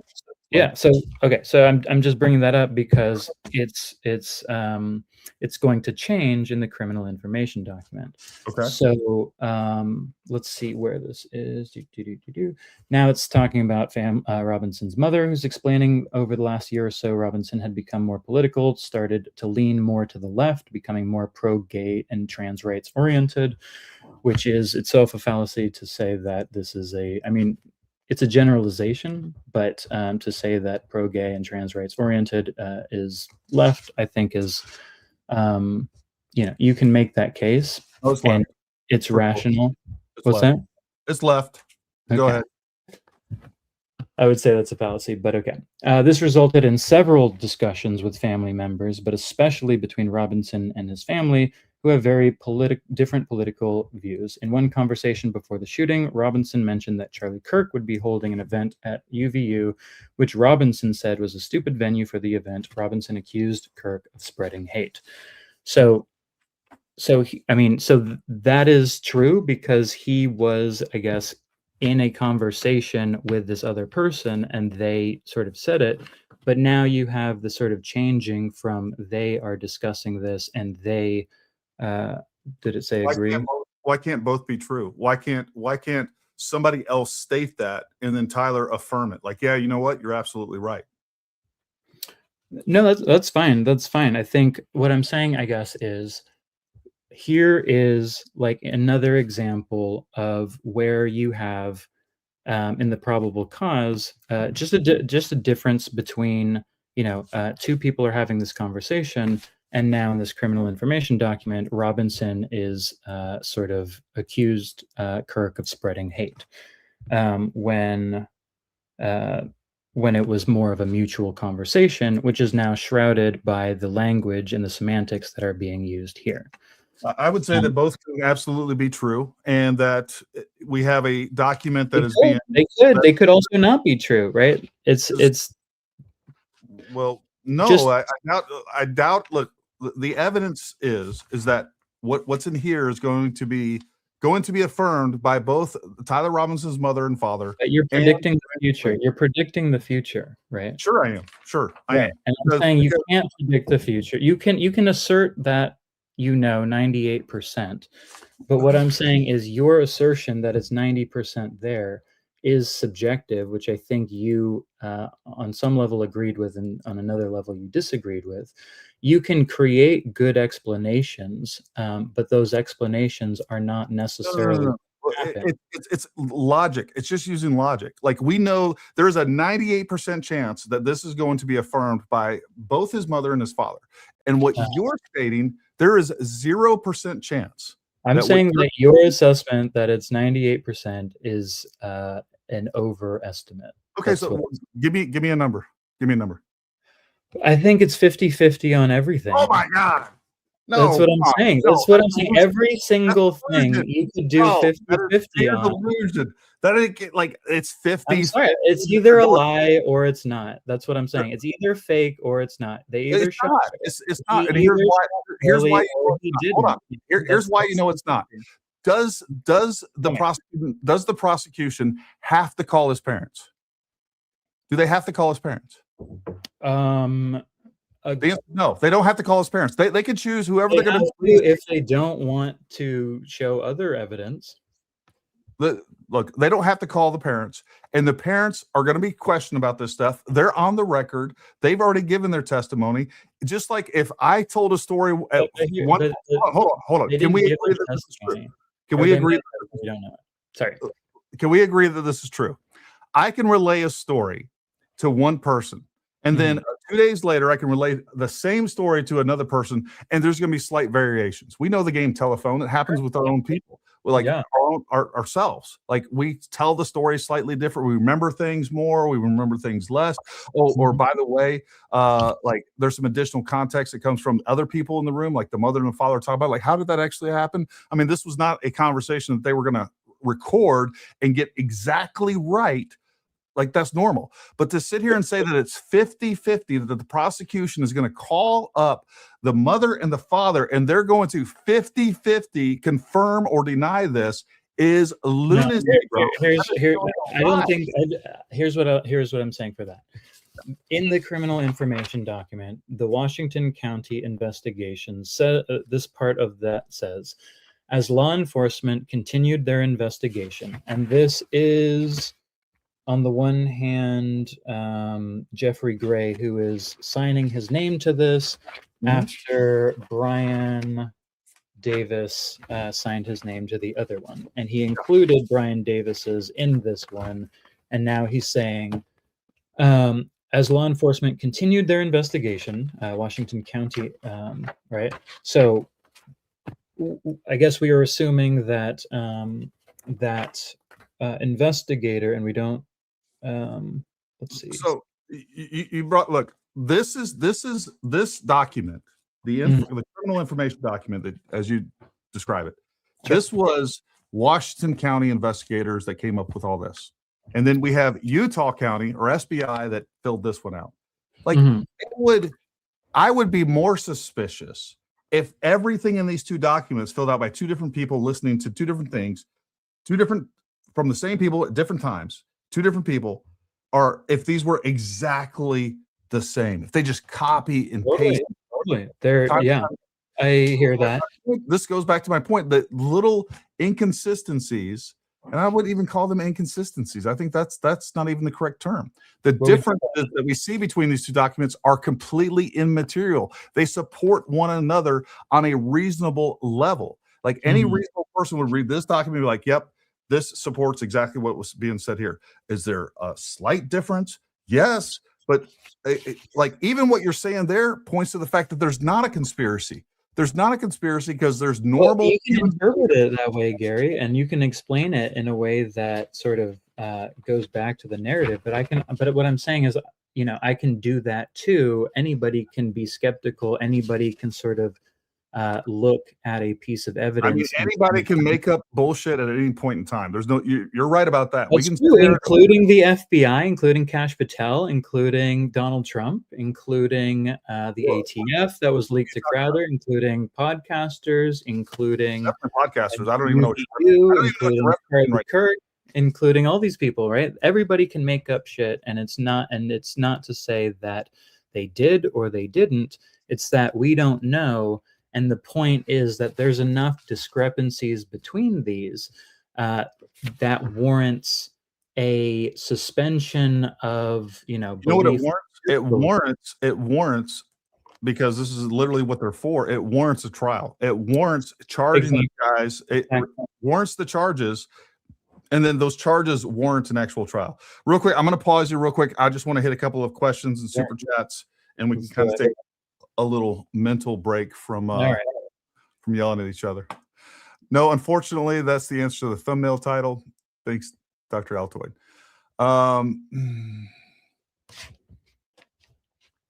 So he's basically saying Charlie did not fake his death. That's correct. That's what he's saying. And, I hear that. I think people have done, and here's what I'll say, Genghis Khan, I think, is on X. He was a former sniper. He sort of made some points about how when you're doing psychological operations, you can create, little traps. You can create all sorts of different parts of this, and was leveraging his own expertise to do that as well. There's another woman, Morgan C. 000, also on X, who was calls herself a forensic media person, digital forensics, I think. Basically was looking at the response, looking at the narrative control, looking at the different things that were going out in order to make her case on why it was not. There was also Kelly, who I think is working with Jordan right now. They were talking about, and they go into have spaces that where Hollywood people are sort of talking about it, who are professional and able to have experience kind of doing these things. Have also simulated these things to whatever degree. And so at that point, what you're wondering is, how can you sort of cover that up and make it seem. What it makes me wonder is all these people creating nonsense, and they say they've simulated this stuff. I've never seen any of this stuff. What I also wonder is, these are people that in a social media environment want to get views, and there is over 8 times views. If I sit there and have a podcast like this, or where I'm talking about the actual facts, you will get 8 times more views according to AI, and you can take that for what it's worth. If you go with which AI specifically is that? Grok? Conspiracy theory stuff, you will get 8 times more views than you will just talking about the facts of the case. But real quick, I just want to pause you real quick. How much did TPUSA get, by the way? What's that? I was just pointing out TPUSA, I think, they get a lot less than they used to. What's that? I said they get a lot less than they used to when Charlie Kirk was alive. A lot less clicks, a lot less money, a lot less. I don't think I would challenge the money thing. They're doing pretty good on that. I don't know what the exact analytics of that all are, and I'd be speculating if I said anything else. But let me get through these real quick so you and I can get back to our conversation. Just to the point where you said it was nonsense, I would just invite you to be a little bit more open and ask the question, how would you do this if you could? I think this goes back to the, what would a professional PSYOP actually look like? I will answer that. In detail if you'd like. Awesome. I was just to point out that the to say it's nonsensical, I think is running very close to a ad hominem, and so there's We'll agree to disagree on that point, but I will talk about how I would do this if I was going to do this. Jack Sparrow says, Gary, keep up the great work. 160th in the house. Glad you guys are still badass. The amount of energy on film transferred through his body should dispel the BS on the spot, not alive. Yeah. So we're basing that on. We're gonna read these things, and you and I have already kind of litigated that. So let's just use frames of cavitation, right? That's what we're saying. Sure. Eco, have you read all the documents that have been released? I will say that Andrea Burkhart's archive on Substack has been a goldmine. I have read everything with the exception of the 258-page monster that I assume kind of says the same thing over and over and over. I think also either the prosecution might have had a 78-page document also at about the same time. Those came out in the last 2 or 3 weeks, I think. But other than that, I have read all of those. The only one I hadn't read up until recently was the, I guess, unredacted, or maybe it's not unredacted, but it is the unredacted motion to exclude cameras? No, I read that. It was the search warrant that I think just got posted on something else, which I don't even think that's part of the docket, or I would have read it. But I don't know how that was gotten, but I thought that they were trying to get a warrant on Lance Twiggs's email, which I thought was confusing since Tyler Robinson would be the person who was I'll pull that up. We can explore that, see what specifics they give on that, because I'm not 100% clear if that was just his or they were requesting through Apple both of their electronic transfers. It was both of those. Starting Gary, a beer fun. Thank you very much, Anna. Gary, what's your favorite beer? You want to plug it? Any locals? Oh, what I did want to plug real quick. Number one, if you guys want to follow Eco, make sure I believe we have his links down in the description, so go follow him. But one thing that I did want to highlight is that you and I just agree on something, and that is Andrea Burkhart. Folks, if you're not following her on X, she's awesome. She has a complete depository of all the documents that are coming out on her Substack. So any of these documents, please go read them. It's worth it. There's some that are, as Eco pointed out, are better than others, but she's been an amazing source for this information, and she pays for those. She pays a significant amount of money for those. So, go drop her 10, 15 bucks or something like that on Substack. Go subscribe to her, support her. She does a lot of great work. Yeah. I think it's like 10 cents per page on Pacer, and we're up to like 500 documents. And some of those, as you just heard, are 250. So it's not nothing. And especially if you're not doing much with them, it can be difficult. And then I will say that, repost them and all those other things too. I do appreciate Andrea, but I do think she runs close to Fed slop as well in terms of her analysis. And she's pretty hard on Tyler, and is definitely slanted. So I'll disagree with her on that, and we can talk about she's a real lawyer on X. But she's great, and you're an ex lawyer. Nanu. Thank you very much. Philosophy of law. That's me. New fund. I'll have what Eco's. Oh yeah, nice. This is water. Finished. Drink your water. I'm drinking hot tea. I don't drink either, so I don't know what you're drinking. Tea out of the elephant. Sweet. I'm in again, Natalie. Thank you very much. I'll hit some of these other ones real quick. Charlie invested his life into our youth. He never would have left them. This theory proposes he had no integrity, but everything about his life shows he had nothing but integrity. If you could go back to that, I think there are ways in which Charlie felt like he was acting with integrity. I feel like, it's undetermined why he would have done this if he did do this. There may be multiple reasons. It may be that Erica and Charlie, were part of an op together. That one was in the limelight until the other was. So there's a number of ways to explain this.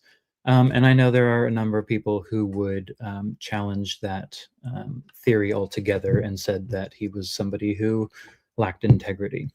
So not to say one way or another, but just to say that there's multiple opinions. And if you can entertain the possibilities rather than shut them down because you don't like them. What is the evidence? What's the evidence that he lacked integrity? You're sucking me in with these tropes. All right. The fact that he testified or took the fifth over and over and over and over again. That's not an indication of lack of integrity. No, I know. I'm just saying people can, interpret. I don't want people, like, that's a straw man, right? If we say people, I'm asking you. You tell me what evidence there is. I am curious the answers to those questions. I think if he has information due to his relationship to Trump, Bibi, and being the closest advisor, according to some. Speculative, right from the record. Objection. I said objection. Speculative. I mean, it was said he was, but yeah, exactly. So we're, if you want to object to every speculative statement, I think you can also start with TPUSA. I think you could even start with, some of the people who are doing this. Let me just also say that to the paragraph, as they discussed the situation, Robinson implied that he was the shooter and stated that he couldn't go to jail and just wanted to end it. When asked why he did it, Robinson explained there's too much evil and the guy spreads too much hate. So are they asking, the parent about this conversation in which it's insinuating, right, who was at this conversation? You know what I mean? So again, it's a little vague. The semantics are enough to play with to sort of provide some doubt. And this becomes the confession that is now put into doubt, one of the sort of 4.5 confessions, and we can do the same thing with the other 3. So again, if you go this hard on all of the little pieces, you'll find out that what you are saying is 98% there. But what you're Comes saying, down but to what you're saying 50 on is whether it's true hold or on. not. What you're saying will not hold up in court. Like, you're going into this with such Sure, like, but that's different than what actually happened. What is agreed upon what in happened court. clearly was that they asked fair. the parents, like, hey, Mm. tell me what happened, parents. All right, hey, Mhm. you know what happened was I asked him if he actually was the shooter, and he implied that he was, and I said, well, why did you do that? And the answer was, Charlie spreads too much hate. That's what happened. I mean, like that's what happened. And when 12 people on a jury hear that, they're gonna be like, there goes my reasonable doubt. Their parents are testifying against this. And then you're going to reply to, well, we don't know if they're going to testify against it. They're going to testify against it. I think the parents are going to I think the parents are going to I think the parents are going to testify that they believed that the shooter looked like their son, which may be true since it's like roughly Well, brown hair. they're going to testify that that's their shotgun, that's their rifle. They're going to testify that he admitted to it. I mean, okay, so here was the question about the rifle, because somebody asked me about it, if you have Sure. it. The ATF says the suspect, let's see, the location of the firearm appears to match the suspect's route of travel. The spent cartridge was still chambered in addition to 3 unspent rounds at the top fed magazine. And there was a question as to whether the gun in the picture sort of matched that description, if the spent cartridge is still chambered in addition to those 3 unspent rounds at the top fed magazine. So I guess this is the sort of question, if it's a modified synthetic, short chambered, gun with the scope is there. I think it's also not exactly $2,000. Or if the gun is a bottom fed or top fed magazine. So it's a top fed magazine, just like that rifle You right being there. the expert. Hold on. Let me make my picture big. And then I actually It's have the one with that New York Post gun. the one right up there. All right, so that's very similar in design. It's not a Mauser. I actually have a Mauser action rifle over there. So Do you want to pull that out? What's that? The Mauser. Do you want to pull the Mauser one out? You can't handle a weapon on a live stream where you get down. So, but nothing that you said there is incorrect. It matches exactly what the rifle was, what the rifle can do. It is a top fed magazine. It's called an internal magazine. That's what that is. You can actually drop it. There's a magazine release essentially, and it just has a trap door that comes out, and it'll actually drop all the rounds. There's nothing crazy about that. It's all right. So somebody expressed that there might be some conflict between what was said with the with this ATF leaked report saying that it was at the top fed magazine versus what was in the New York Post picture, which to them looked a little different. I did not. You're the expert there, so I just thought I'd run that by you. Nope. What you're doing right now is me appealing to authority, and I don't like it. All right. So well, I mean, hey, and you're the expert when it comes to the sniping thing. So you had mentioned there was one perfect place. Just forward. All right, listen. So just forward of the trigger guard, you see the trigger guard right beneath the bolt handle? Okay, that flat portion just forward of that is the little trap door. You hit a button and that comes out, but the rounds are actually fed downward from the top. You pull the bolt back and then you just push the rounds into a spring-loaded magazine and they retain them. So it sounds like it was a 3+1. That makes sense to me. Nothing about any of this stuff. We pretty much know that this was indeed the picture of the rifle that night. So, and this was just so I know, because I think Bronson had said the first time he had seen this, because there was a question as to whether it was a stock photo. the first Not time really. that picture Not came, a question of whether it was a no, stock exactly. photo. There was disinformation in the space that this was a stock photo, and people will swear by that, and I've asked them for proof. But it was said that the first time this photo came up was on September 17th, I think. Nope. September 11th. It was It was released September 11th. Yeah. Okay, I thought Bronson said 9/17, but if that's not true, then It was shown multiple times. It was shown multiple times. Gotcha. Okay, so then 9/11, it was shown on New York Post. Is this the one that? Because I think it says at some point Robinson saw the gun. Matched a right. He also believed that the rifle that police suspected the shooter used matched a rifle that was given to his son as a gift. As a result, Robinson's father contacted his son and asked him to send a photo of the rifle, and he didn't respond. So the question was, where did that belief come from? Did it come from seeing this gun on New York Post? Did it come from the feds putting that out? Did he just believe it because he also believed it was his son who was on the picture after his traumatized wife, sort of saw or believed that it looked like him? So it's unclear, I guess, how this argument is sort of proceeding, and so that's why you have these questions that are coming up. Okay.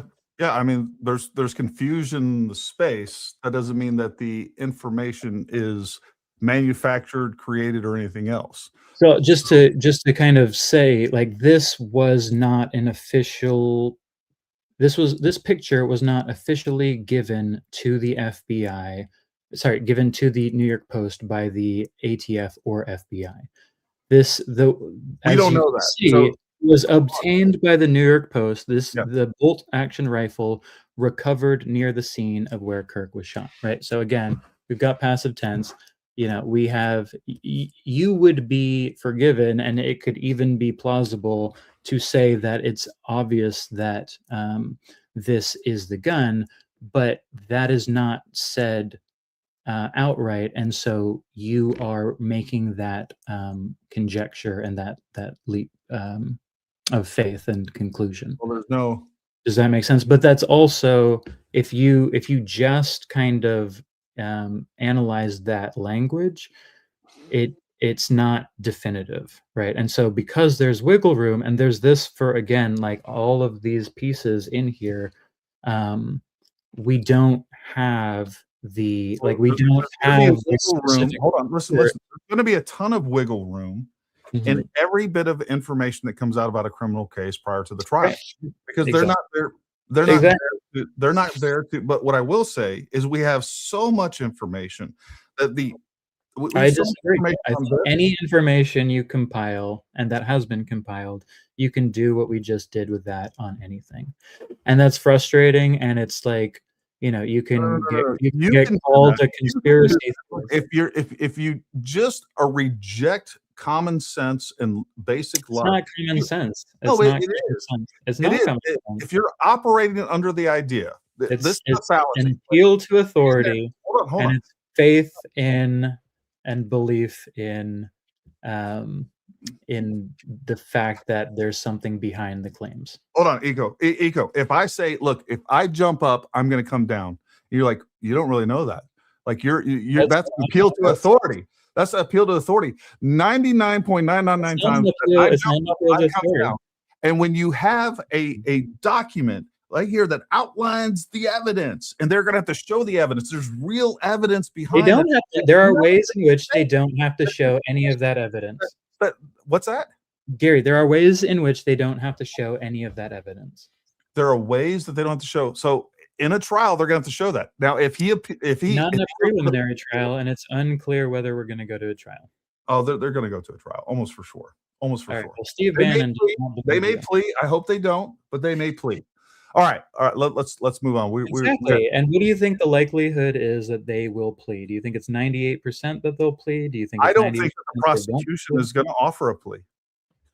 even though I think they've said that the case is potentially bankrupting the county because of how much. I haven't heard that. I haven't heard that, and I don't think that they're going to. I mean, not bankrupt the county, but like, it's millions at this point. Is right now. There's no indication that they're going to offer a plea deal, even if the defense asks for one, because I think they know that they have for a death sentence, and I think that's going to happen. But let me get through these because we're getting way distracted. And the death penalty was about the aggravating circumstances which are under dispute, which can potentially be used to not do a death penalty, but also if they do plead because of the circumstantial evidence, including hearsay from the parents and the roommate, then that hearsay, along with the reports that the feds have put together and some social media posts that we've all already seen, will be enough to I guess, justify the defense taking a plea, and therefore we don't see any of this. So that would be the way in which we don't see any evidence that's being claimed. All right, Ego, I'm going to zip through these. You're killing me, bro. You're killing me. We're spending too much time on these other things, so we can't get to other things that are more important potentially. Anyone who thinks Charlie would make his family suffer like that never followed Charlie plus TPUSA, was too important to abandon. Plus, he wasn't a coward. Didn't say he was a coward. Statement. There was no question there. I hear you. I know. We all know. There was an assertion. There was an assertion that can be contested. It's somebody's opinion. You don't have to accept it. You don't have to accept it. It's not a fact. It's an opinion. Granddaddy. Here comes an ad hominem. All right. Keep going. Granddaddy always said you can't fix stupid. At some point, do we stop trying? Gary, Eco probably can't be fixed. Yeah. There you go. I agree with you. Another that was another policy from your audience there. Sure, you're gonna get them. I get ad hominem all day long on X. It's part of the experience. You'll have to come on my channel. They're much nicer to you over there. Some of them. Are you kidding me? When I went to your space, all I heard was shit talking.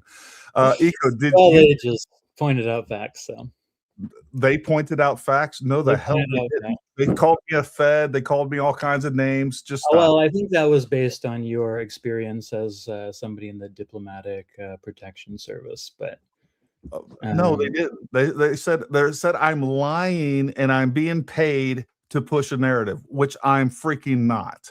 All right. Chase, next super chat. What's that? Eco, do you super chat? So here's an actual question. All right. Thank you. From your member. Let's hear it. Do you think that Charlie could have possibly found out something he wasn't supposed to find out? Thank you, Gary. Ooh, great question. Love it. Appreciate the question. I think a lot of things are possible. 50-50, as I mentioned. It either happened or it didn't. I also wonder if some of the claims that were being made by Charlie and about Charlie in the months leading up to it, if it was faked, they would want to have a narrative before that they could point to. So if Charlie is getting out because he doesn't want to do the debates, he doesn't want to be under the firing line, so to speak, and he wants to bounce, he sort of goes off with a good story. Maybe he finds something out about Epstein, for instance, and he's like, whoops, I need to not. Well, the short answer here is maybe. That's what you're trying to say. 50-50. Maybe. All right. 50-50. If you debunk Tyler deleted Charlie, you still haven't proved Charlie is alive. You have to get over a lot of evidence he is dead. Sure. Well, okay. So what's the evidence that he's dead, Gary? Besides the videos and Erica Kirk saying he's dead. Oh, and Lauren, the mortician, saying she has an anonymous source who definitely was in the room where he got embalmed. Is that what I heard? And the surgeon said it. That who Candace said in the casket. I mean, the fake body with the small hands and the purple. Yeah, no, I remember. Got it. Is this Candace and drag offering no proof? That's me, I guess. Well, I was like having a conversation with a millennial. That's an ad hominem. It is. It is. Actually, I have to figure it out. It might be different, but we can. Everyone is in on it. The entire state of Utah is in on Arizona, Israel, the FAA, CIA, FBI, UFOs, Russia. This. Well, hey, I think some of those flying objects were found to be bugs. I think there was a question as to whether there was a drone there or not. There are some aerial footage of, not just from the balcony, but from whatever. So, but I don't think you need the entire FBI, ATF, whatever. I think it is possible that you can have, for instance, I think the FBI SLC special agent in charge was new. I think the Utah State Bureau of Investigation was new. I think the head of that was new. Sorry, maybe not that, but the public safety, Department of Public Safety was new. He was one of the people who spoke at the conference. I think the judge was new. I think the Astrid, the president of UVU, is retiring, and so the new person putting in charge the security is going to be new. And I think some of the other people involved were new. So there's you can have a few people who are in charge of it, but there would be a lot of people. Sorry, let me rephrase. There would be a small amount of people from a lot of different agencies, I think, who would be coordinating. And the UVU police officer that secured the site would be under, is his name Jeff? I don't know. Eco, I got a question for you. All Have right, you ever answered a yes or no question in under 30 seconds? I think there's... Again, it's a yes, yes or no question. Yes. Either you have or you haven't. Yes, including this one. There's your evidence. All right. Jeffrey fighting Galani says, Gary, both can be true. Tyler can be guilty, but there can also be a larger cover-up. Just let that sink in. CIA ties, FBI denies other access. So one of the things that I would, I guess you're talking about denying Joe Kent access. Joe Kent was the director of the National Counterterrorism Center, right? So he has as much investigative authority as the mailman. That's what he does. So I don't really care if the FBI denied access. What they do is they go to the Fusion Center and say, hey, look, I need this information. Or the Fusion Center, the NCTC, goes to them and says, hey, we got this information that may be relevant to your case. Here you go. And if they decide that they want to investigate that or not, that's up to them. This is the same thing where you have, just like we have all the time, crimes being charged by people on the street. They bring it to the prosecutor and they're like, you know what, I know from experience that's going to work or it's not going to work. I've said this from the beginning that I think is potential, and I think it has been looked into, that there could be other people in charge. I think the queer gun right group, SLC, John Brown, I think those people should be looked into. Do I think that the FBI or some of these other agencies are in on this, and that's some grand larger conspiracy and that Israel is involved? No, and this goes back to what we were talking about, me asking me a question about, like, if I was going to do this, this is not how I would do this. This is not how a state-sponsored element would do this. I can tell you that for certain. So how would you do it, though? Because you just said you should investigate leftists, and I don't know what the evidence for that is, but we should. Well, because it was leftists and trans right people that were identified and associated with trans groups that actually predicted the crime to begin with. Now, could they just been talking shit? You said associated and predicted, and it's unclear if Israel, created those, accounts in order to, again, feed that information to New York Post so that they could, do that. It's all speculative, right? It's multiple possibilities for any given. Your question. Here's how I would do this and how I would not do this. Number one, now, hear how you would do it, Gary. Okay, so how I would do it is I would make sure that there's a couple of different options. Number one, I wouldn't do it in front of 3,000 people with cameras. I would not. That's how you're not doing it. I want to hear how you would do it in front of 3,000 people. You'd have the audience in on it. You'd have security in on it. You wouldn't do it in front of 3,000 people. There's no reason to. There's no reason to take that much risk. Like, well, the risk reason reward. would be, you feel comfortable doing it because you're on home turf and you are pretty good, having sort of run through the coordination of how this is going to go in order to make sure that the evidence you have planted is the only one that gets collected so that it can look like this person did it, and don't worry about the details. Okay. All right. Cool. Hi, Gary from Northern Ireland. Thank you for all you do. Can you please have Audio Freak on your show sometime? He was on Trigger Smart before. I don't know who that is. I'll check him out maybe. Audio Freak is the person who confirmed the Range Day Bro shot. That audio analysis was in conflict with both the people who are thinking it was shot from the Losi Center, whether it's in a van in order to create the sound stuff, or if it's in the fountain behind. And I think he also conflicts with some other people like Truth of AIDS who are putting the sound analysis in the crowd. Got it. So questions there.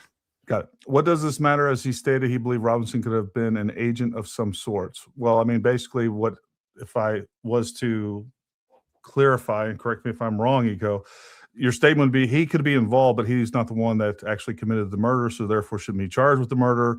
And more importantly, you're trying to uncover the fact that you believe that Charlie Kirk is still alive. Is that a fair assessment of what?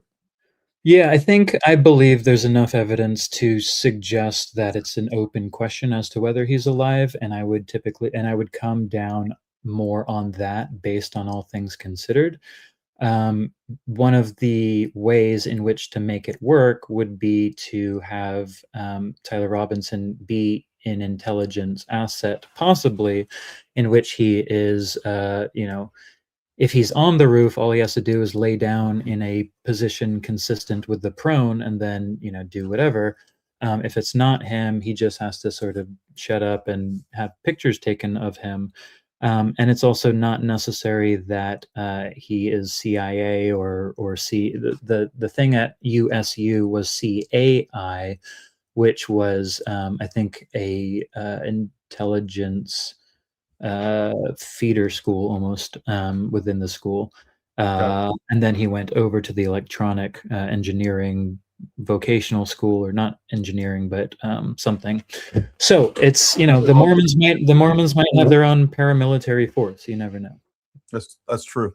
Could be, John Smith out there reading some golden tablets while he's sniping Charlie Kirk. Rage Brown, and this is really the only question tonight that actually matters. Let's go. Shout out to Eco for coming in and facing the firing squad. Got to know, peanut butter on French toast, yes or no? Let's see. Peanut butter on French toast. I haven't had that, so I can't speak from experience. I can only speculate as to what that would taste like. I think I would be okay with it if maybe there was like possibly maple syrup or some like else to go with the peanut butter. I feel like the peanut butter on its own would be a little dry. But it depends how you make French toast, honestly. Why don't you, hey Rage Bronson, why don't you do a video of how you prepare it? Do a recipe. I will try to do that. I will let you know once I have that experience. But I don't want to predict the future. I think we can get into, over our skis when we do that. So thanks for this. You're killing me, Eco. You're killing me, bro. All right. Dom C says it's disgusting to say Charlie Kirk faked his murder. If you believe this, have beachfront property setting in Nebraska praying for the mentally ill in this country. There you go. So another mentally ill, right? So and I mean, this is the thing, right? Who is mentally ill? Who is, demonized? Right? Everybody is calling everybody a demon. Everyone's calling each other evil. There are ways in which you can be a rational person, look at the evidence, not believe and sort of take for granted certain things that you're being fed. and come out with a different conclusion. So Sure. that's I what agree with that kind of assessment. I agree with that. Gary, you're going to need something stronger than water when this is done. We support the channel. Thank you, buddy. I do want to jump to this question. This is a great question. What do you do for work, Eco? Oh, am I going to dox myself? I do many things. I What you do? say yes to people on Nextdoor if they need help. I was for a long time a teacher. I was also a let's see, I walk dogs sometimes. At one point, I was a student for a long time. I worked in a university. I did graduate school. I wrote a dissertation on dreams and methodology and all sorts of things, as well as anyway. So I might have mentioned so anyway, that was just to say I also have been known to do dream work if anybody needs some help with there. Otherwise, I do transcriptions. You offer And your services to Candace. She has a lot of dreams. if I did. Sorry, I didn't offer my services to Candace, but I'm happy to talk with her about them if she'd like. I did give a talk with, not talk, but I did talk with Kelly Raybon over at Fairy Tales from Ecotopia Substack, and we have a conversation about dreams in particular with regards to the conspiracy. So check that out if you want. But yeah, no, I do a lot of things. I was a teacher, and part of what we taught was close reading and checking your sources and corroborating that and giving context. And it was a social studies position, so we were looking at American history, and there's a lot of things that go on in American history that are you would Awesome. you would question whether you're being told the truth on everything, right? Fair enough. Yep, as you should. CJ Correnti, thank you, buddy. 10 Paramount Tactical memberships. Thank you, buddy. Why would a man of God fake his death and watch his widow and children go through so much pain and suffering and think logically? Plus, I can see Epstein being able to fake it, but Charlie was shot live in front of many people. I mean, so this person can see that Epstein faked it, right? But the question is, can you fake it in front of a bunch of people? It's much more possible, is what she's stating. It's much more possible to believe that Epstein faked his death.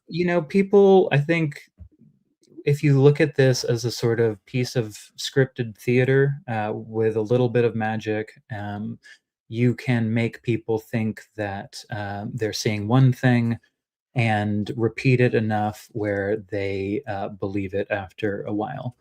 I think there's some smoke and mirrors. I think if you look into that evidence, the sources, you can see that the chain of custody for some of these are a little unclear. And if you think about how you would create a nationally traumatic event in order to leverage the emotions to do what you want to do, there are reasons, and it's not to say Charlie knew this, but it's unclear who knew what, if this is compartmentalized and complex. And got it. Let's move on.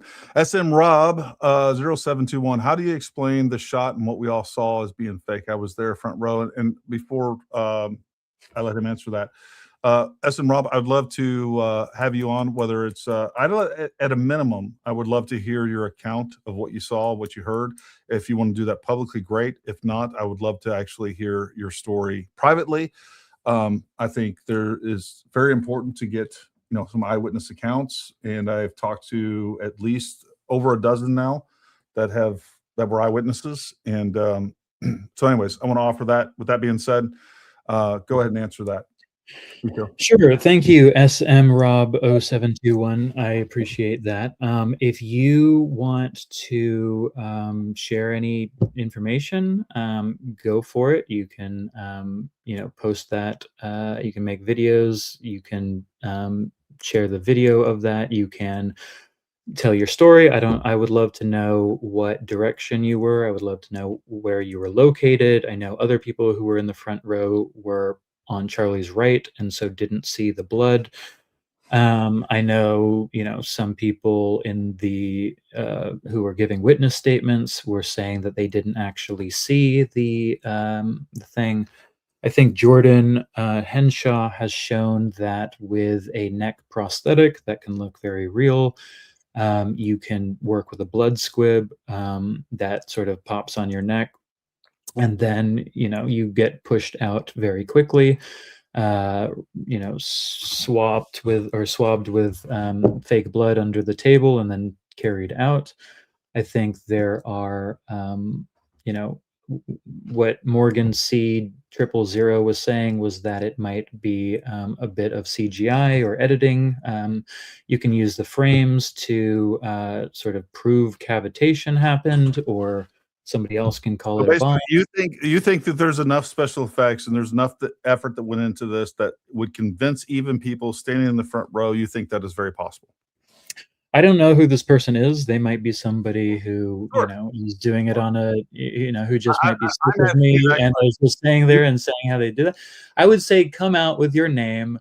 If you were there, you should contact the FBI and sort of say, I don't know if you tried to do that. I don't know if you being front row, separate question to you. Hold on, listen, Nico. You think that it is so that they have enough special effects available and they could have set this up that even an unwitting person sitting in the front row could be convinced that Charlie was actually shot, but it was fake? The short answer to that is it possible? Yes. Okay. And people have proven it is possible. So it is possible. I disagree with that statement. I think that is absolutely crazy. You don't think it's possible that you can fake? I think it is unproven that it's possible. I think Hollywood all the time. Does it not? They do it on a movie set. Like there's a lot of things in control there. Like they don't have people in a front row that are trying to convince that something happened that isn't true. I guarantee you when you're behind the movie scenes, you can actually tell this stuff is fake because there's a lot of other things that go in it. So the idea that you're saying that it's proven that this can happen and somebody proved that, I think is utter bullshit. So okay, well, I think it is proven that people can sort of use a squib in order to fake a death. Whether it's persuasive or convincing is another question. It's also unclear who in the front row you are. There look to be a lot of big people doing security for the event, and including, different people doing media there as well. So I'm happy for you to kind of prove that statement, but I don't know who that person is, and I'd love to believe them. And if they give me a reason to, I'll weigh it against other stuff. I disagree. If you're looking to intimidate or create a highly emotional response, depends on the motivation. I disagree. If you're looking to intimidate or create a highly emotional response, if you're trying to create a NSPM7 document that allows you to surveil people who you think are in an insurrection, you might stage a big event that creates a splash that can be anyway. And I think also UVU probably stands to gain in terms of rethinking some things. By the sheer volume, but I would need to consume to follow this kind of conspiracy takes me back to college days in 1996. Here's a positive one. I like this. We got Rage Bronson. Eco, you are a treasure. Don't ever change. Yeah, and this is, I think, on one hand, and there's Jordan. I think what you can think of this as is a sort of red teaming the defense's position to make sure anything is being contested and telling the prosecution to put up or shut up. That said, the defense is deviating from what I would expect a competent defense to do if they were actually doing a defense. It seems like they are agreeing or not contesting certain evidence, which I think is an You don't think indicator. that's explained by your lack of knowledge of how the law works and how courts work and how evidence works? You don't think that could be explained by that? Like, you think that you understand the legal system to a point to where that you can tell what the defense should and should not be doing without the information that the defense actually has? I think I'm not a lawyer. I'm not admitted to the bar, and so therefore there's a certain level of experience and expertise that I definitely lack. That said, as somebody who has tracked prosecutions of political crimes, this does not conform to what I would expect to see. I'll put it that way. That's based on, again, can you concede that the defense has information, a lot of information, that determines their decisions of what to challenge and what not to challenge? Yeah, you can explain it that way and make that assumption. It doesn't mean it's right. It does give a plausible, deniability as to, whatever. But I also think that the defense is in on it because there's no part of this that is not controlled, and they might know different things, but the defense does not have to.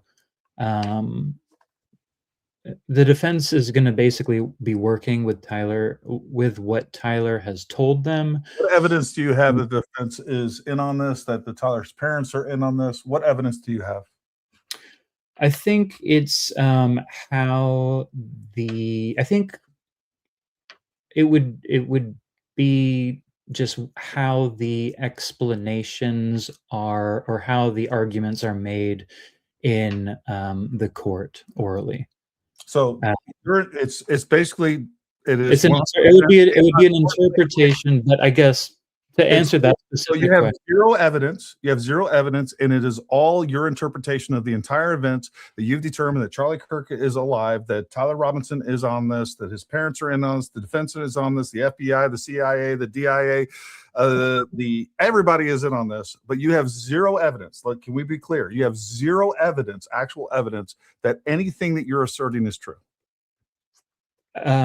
Would you, so if I say that 1215 and 1217 are discrepancies in the probable cause and criminal discrepancies aren't evidence, it's normal. You're going to see that from one. Okay, so that, to me, that is just evidence of a but 2-minute discrepancy is evidence that all of it is fake, that Charlie Kirk is still no, alive. not all of it. It's just another it's just one piece of this thing. So when I go through all of this document, then and I count out how many there are, there's like maybe 20, there's maybe 50. And what I then think is, how is it that there can be all of these things? Is it because he was shot in the neck from a different angle? I don't think that. I don't think it was a bomb. I don't think, Erica had him killed. I don't even necessarily think that, I don't think anybody had him killed. I think one way to explain all of the evidence, and we create theories. What the prosecution has shared is their theory that you have a theory, but you do not have any sort of evidence that backs your theory up. Well, nobody has evidence. This is evidence. They have DNA evidence. They have ballistic information evidence. Right. They say their interpretation of the evidence is, I think, not has not yet been presented even to. You don't even have evidence of evidence. At least we can say, like, we know we're going to see this stuff. This is evidence of evidence. You don't know. You don't know you're going to see it. You're predicting that based on. I am predicting that. Just like I can predict if I jump off this table, I'm going to land on the ground. because Well, there are certain things we use because of the theory of gravity, right? framework of logic that we know is going to take place, and the idea that all of these different people are in on it is freaking so outside of any sort of reasonableness, logic, common I don't sense. know about that. It is That is definitely crazy. something you have Crazy. not heard before. But for instance, if you look at the people who worked for UVU, right, the police, the people who hired them, right? I mean, there are intelligence connections there, right, and from the military. Wait. So what's the evidence that there's intelligence connections? Well, I mean, I think the board is literally on his CV. It says military intelligence, Okay. and he's the person who hired Jeff Long, I think, right? So you No have longer military intelligence. There's thousands of people that are military intelligence. To say that that is I think 40. I think the entire government is the majority of spending is related to the military and the majority of spending in the government is social programs by far. well, I mean, that includes the VA, right? And that includes, I'm just Primarily, saying it that includes the welfare. military, it's a big industry, and whether that's private or whether that's, So yeah. so to you, if somebody was former military intelligence, that to you is evidence of a link to current intelligence apparatus. Well, I think the current connections to the intelligence would be, for instance, Joe Kent would be. I mean, Kash Patel is in a position where the FBI is, dealing with intelligence. They, How does that it's how so does it's that have evidence? What are you so- saying? That's like saying, like, because Gary was a sniper, then he has a link to this, or there was a sniper in the crowd, or like I don't even know how does that make Right. sense? So the analogy would be you worked for the government doing security, therefore you are a Fed. Right? That's a logical fallacy, right? Because you might not be working for the government right now, but it does speak to the sort of connections that you might have that could be leveraged if you were going to, be involved in. Connection though. No, and I'm not saying it's necessarily Give me evidence. some sort of evidence Well, that it's you have that. it's Like, give here's me a what- piece of evidence. Like, what evidence do we have that this is fake? What evidence do we have that there's intelligence that's linked to UVU? What evidence is there that, well, I mean, the UVU itself has boasted that they repeatedly win, competitions for national security competitions across the country. National security And, and and their intelligence. students are while consistently they're recruited by CIA, NSA. okay. It's just to say that, you know, It's a data point, but it's not evidence. sure, it's a data point, but when you ask the question, how would you do this, or how did they do this, and you are trying to, No, I'm not asking how they did this. do I'm not that. asking how they did this because clearly what you can do is you can come up with, you can use your imagination. You have a completely unbridled, overindulged imagination. You can come up with all these things.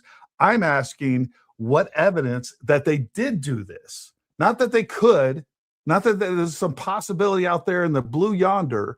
I'm asking for evidence that they did this, that they were linked to this, that the Robinsons were linked to this, that the defense is linked to this, the prosecution's linked to this. Like, there is zero evidence other than you going through and say, oh, it says 1217 here, it says 1219 here. That's not evidence. Even discrepancies between two different documents that are written by two different agencies, by two different people at two different times, that is not evidence of anything. That is clerical error at best. Sure. I mean, you can explain it as a clerical error. You can explain it as, a sort of innocent Don't error. you think that's an illogical? It's if you see these basic clerical errors, and I'm not even they may have a plausible explanation for them, but don't you think it's a huge leap, and a logical leap to say, oh, I see these things, so therefore all of this is fake? Don't you think that is a huge leap? No, here's why I kind of came to that, right? Because if you a theory, right, it explains the evidence better, right?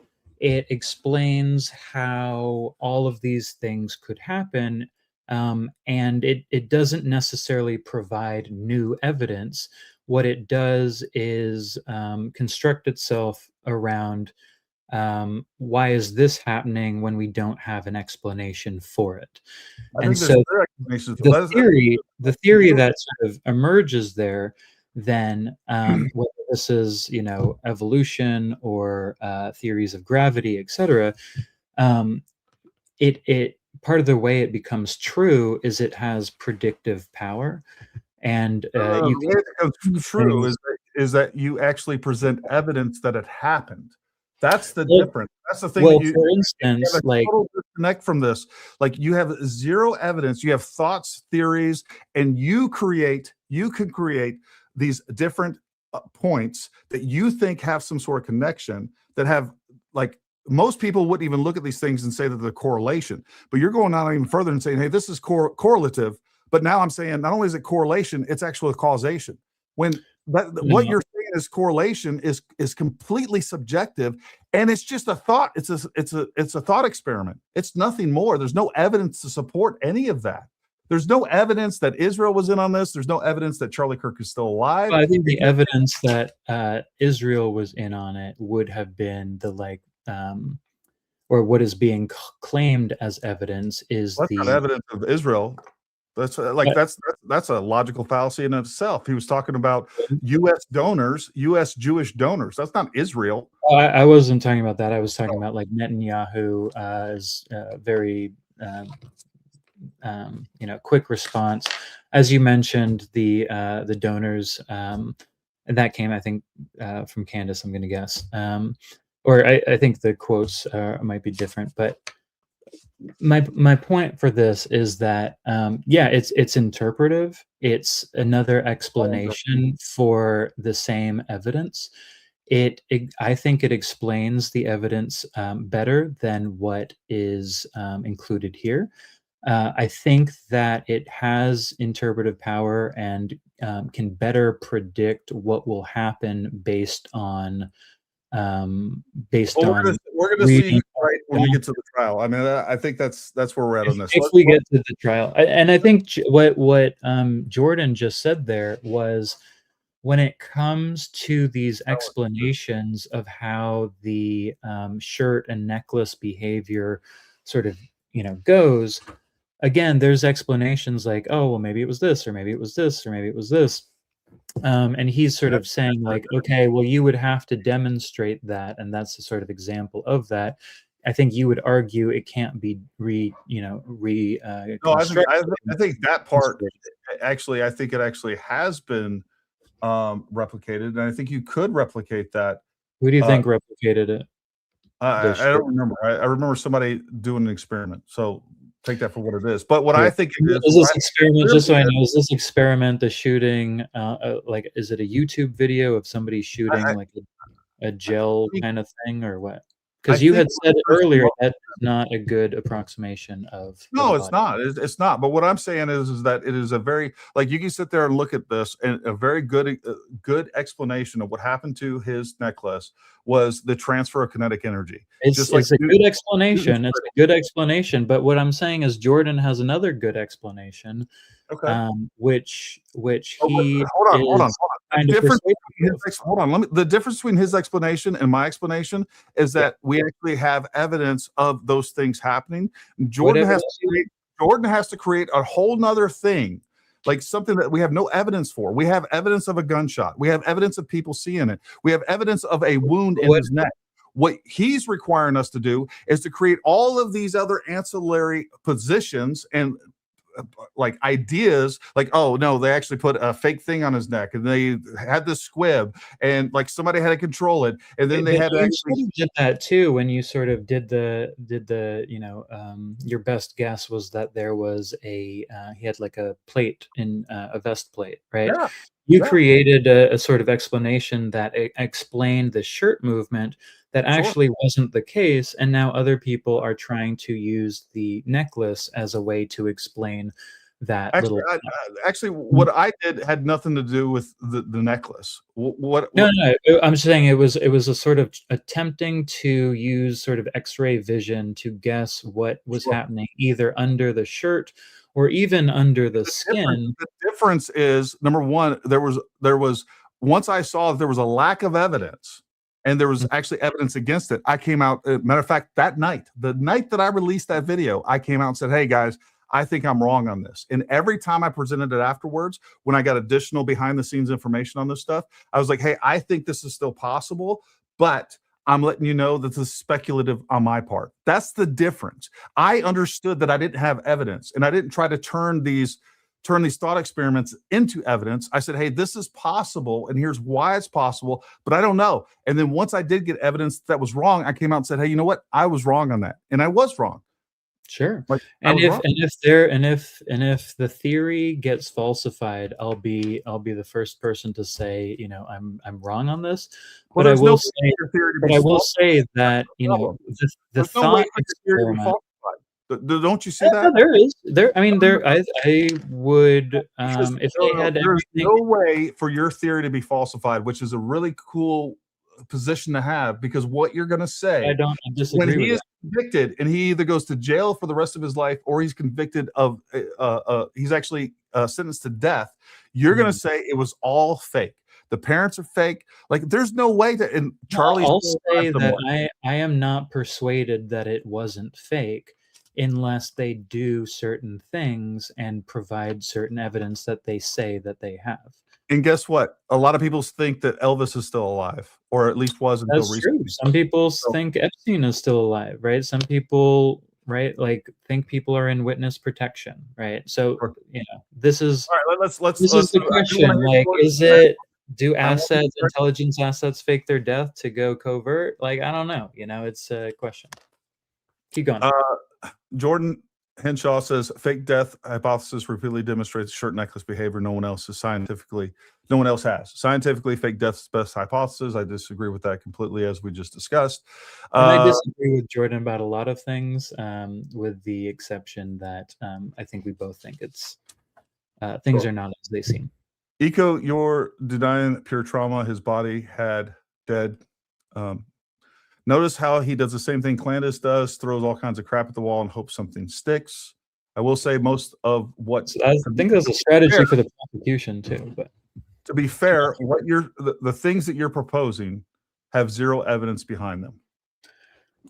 Gary, here's what I would say. I would say I am, first of all, taking a position of skepticism of any position. That includes Candace, that includes the FBI, that includes Utah, that includes TPUSA, that includes anybody. So there's a baseline of skepticism.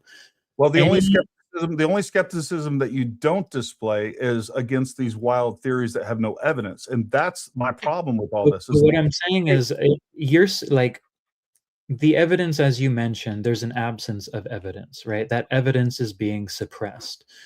So that in addition to all of the little inconsistencies in here, that with my interpretation of how the discourse goes is leading me to the theory that I think is more able to explain it than the Fed slop. I think that's crazy. Learn me up on squibs. Regardless, listen, hold on. Everybody in the chat understands your position. Everybody understands my position. Right. I do want to answer this because this is really important.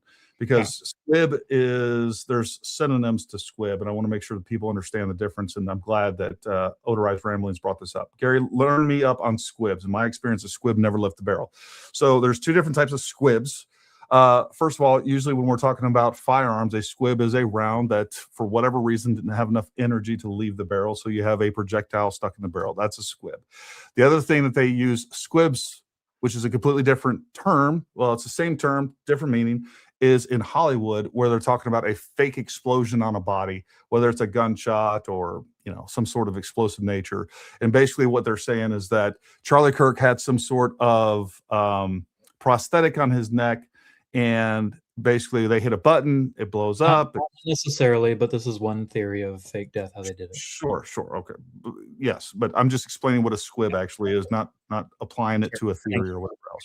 But that's what that specific theory is a little different than a squib.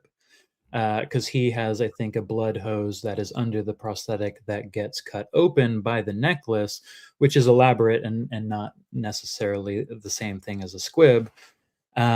Whereas a squib is maybe something else. Anyway, Sure. keep going. Putting the odds of his hypothesis at 1-to-1 with the Fed narrative really hurts his credibility. He brings zero evidence, relevant experience. It's just what he wants. 99-to-1 against Sure. Well, there's a difference between logic and evidence, right? And you can have fallacious arguments. You can use deductive reasoning. You can use inductive reasoning. And science can't create certainty, but it can create a high degree of probability, which is how theories are established. So what I'm saying is I had a hypothesis, followed it up, and through the evolution of my own investigation into this, and I credit Gary kind of sort of going through some of the wild theories and kind of running through them to the point where I was persuaded that those theories were not true. What I am not yet convinced of is that this isn't a faked death. I think there are ways in which you can look at the networks, look at the sources, and see how this all worked together to. Well, I think the LDS network is interesting. I think the UVU network is interesting. You think the LDS and UVU work together, and then what evidence do you have other than just using the thought experience to establish those connections? Well, I think you could look at what Charlie was saying about LDS as part of his first question. I think you could look at the location of a link between those two, because he's discussing LDS. What I'm saying here is, there are multiple themes that are sort of being rung here, and you can sort of look at it over and over and over, and you can call it a coincidence. And that's fine, and you can sort of deny that that's evidence. What is a coincidence? Well, that it just so happened to take place in Utah, right? Like that would be a sort of coinkydink, right? But then also it happened at this university, right? It happened at UVU specifically. It had to happen somewhere in some state if it happened. Sure, but and what I'm saying here is. It's a coincidence that Utah Valley University happened to be in Utah, and that's where Charlie Kirk and there happens to be a link between Utah and the LDS. I don't know how that is logical at all. Well, if you are, what connections are you talking about, and then what evidence do you have of those connections? Sure. Okay. So Phil Lyman, I think, runs for governor, right? He's I believe he's Mormon. I think there's a few people and I think the prosecutor sort of is this is pointed out that there are some people in the area who are part of the same ward or what have you. I think the fact that some of this footage from the doorbell cameras are connected to Phil Lyman. Phil Lyman was, hanging out behind the curtain with Charlie, behind that walkway with Charlie and some of the people to start this process before Charlie sort of walked around. Phil Lyman kind of is, at the place right next to Charlie by the tent. At he's filmed there, or he's doing the filming. At some point, he kind of walks back. He says that in a different space, he said that he was going to meet a friend. I think there is a time discrepancy there. And the point I'm making, Phil Lyman is in on this. How does that establish a connection to UVU, LDS, and where does that connection lead? How does that give us additional evidence that Charlie Kirk is still alive? Well, I think you have, so basically if you have UVU, which is very connected to, has a good connection with, the NSA, the CIA, et cetera, because they are #1 winners all the time there, or at least they're up in the number one If winner. you- What does that mean? Well, so I think the president said that the cybersecurity team had won the national competition. So cybersecurity, we're conflating that with national intelligence? No, so what I was saying was that okay, so and you're asking me to kind of hit a few different things, and so I'm trying to bring it together in a short way without kind of getting into all of it. But what the argument was that if you are looking at the networks and seeing how they are including intelligence, including LDS members, including UVU review, including the footage, including how all of these people are sort of working together, UVU police to secure the Wouldn't those same connections exist at every college? I think that it's probably not. This happened in Arizona. This happened in Arizona State University, ASU. Couldn't I establish all those exact same connections because there happened to be somebody that was local, that was also a politician, that was a conservative, that happened to come see Charlie. And by the way, Arizona State, I guarantee you they have some sort of program that would definitely feed the NSA, the CIA, or whatever else. I bet they have a cybersecurity program. I mean, the problem is you're making connections that can be made anywhere. Anywhere. I mean, you're basically telling me that I don't know about anywhere. I don't know about anywhere, and I don't think you know I don't think that Mormons have as great of control over the legal system or the judicial system that they would in Utah. I hear what you're saying, and again, there's a difference, I think, between the evidence, the interpretation. It's not evidence. You're making links that don't exist. No. Well, what the evidence would be here is not. It's not evidence. Sorry, it's not evidence that he faked his death. It's evidence of not evidence of anything. Well, it would be evidence of relationships that could be leveraged to fake the death, right? So that's what I'm talking about with regards to looking at some of these things. There's also evidence to suggest that the probable cause and criminal information documents are inconsistent. That's also not evidence of faked death. But when you have, for instance, evidence of documents being inconsistent, evidence of people who are providing evidence being linked through different religious groups, if you have all of these different linkages, you can see how this could happen as an alternative to what is being said. That's a huge logical stretch that it doesn't even make sense. I mean, it doesn't even make sense. But anyways, I'm just going to give it like we got to move on because we got. I mean, I disagree, and I would say that the sort of Fed swap thing does not make sense. And I think that the default. Everybody out there, if you're watching this, always understand at the end of every statement and discussion, Eco and I disagree. That's fine. Eco is right. MLK was. Well, I think we agree to disagree. So there's that. We also agree that you know, truth is important. And all I'm saying is the judicial system can convict Tyler for murder, but that doesn't necessarily mean that Tyler is guilty of the murder. It means that the jury found him guilty, or there was a plea done where right there is why your theory can't ever be proven right or wrong. Not true, though. What you're going back to is this fallacy that it's all faked, that it could be fallacy.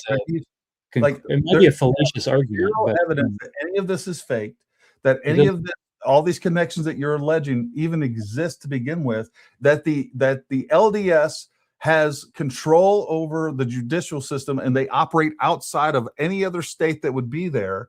Like there are federal oversight to the judicial system. We have the FBI that is actually assisting with this, but at the same time, it's still a state grand case. Like there's no reason. It was the ATF leaked document said at the very end, the primary suspect is yet to be identified. ATF is assisting the investigation with multiple other federal, state, and local partners, and the case is co-led by the FBI and Utah State Bureau of Investigation. So apparently, at one point, the FBI might have turned over, and I think the FBI and ATF provided the evidence that the Utah State Bureau of Investigation might be involved in. But I also, and I think that's sort of one of the reasons why the defense does not yet have the evidence that the FBI and ATF has claimed in their report to point to Tyler, if that's even what they are saying. But we haven't seen that report. And we haven't seen what that report is based on. And so it's essentially, this is the argument that the defense, I think, is making. Well, since It's we don't all have hearsay or we don't have that information, because we don't have that information, it gives you another opportunity to fill it with a crazy hypothesis that you have no evidence for to begin with. So that's what that is. we don't have evidence for this. We don't have evidence for the charging documents either. And that's all right. Human wisdoms that works. Eco is right. Martin Luther King, I think, was what we're talking about, is alive and helped. MJK was faked. He alive and MLK faked Charlie's. David Copperfield is the leader of the secret society. That's how they make it look real, obvious. Wake up. So it is just to sort of bring this up, FBI was sending death threats to Martin Luther King Jr. It's, if I understand correctly, a 30-06 is a notoriously difficult weapon to track. I think that's what I heard. Wait. 30-06 is notorious. Sorry. The Mauser that was being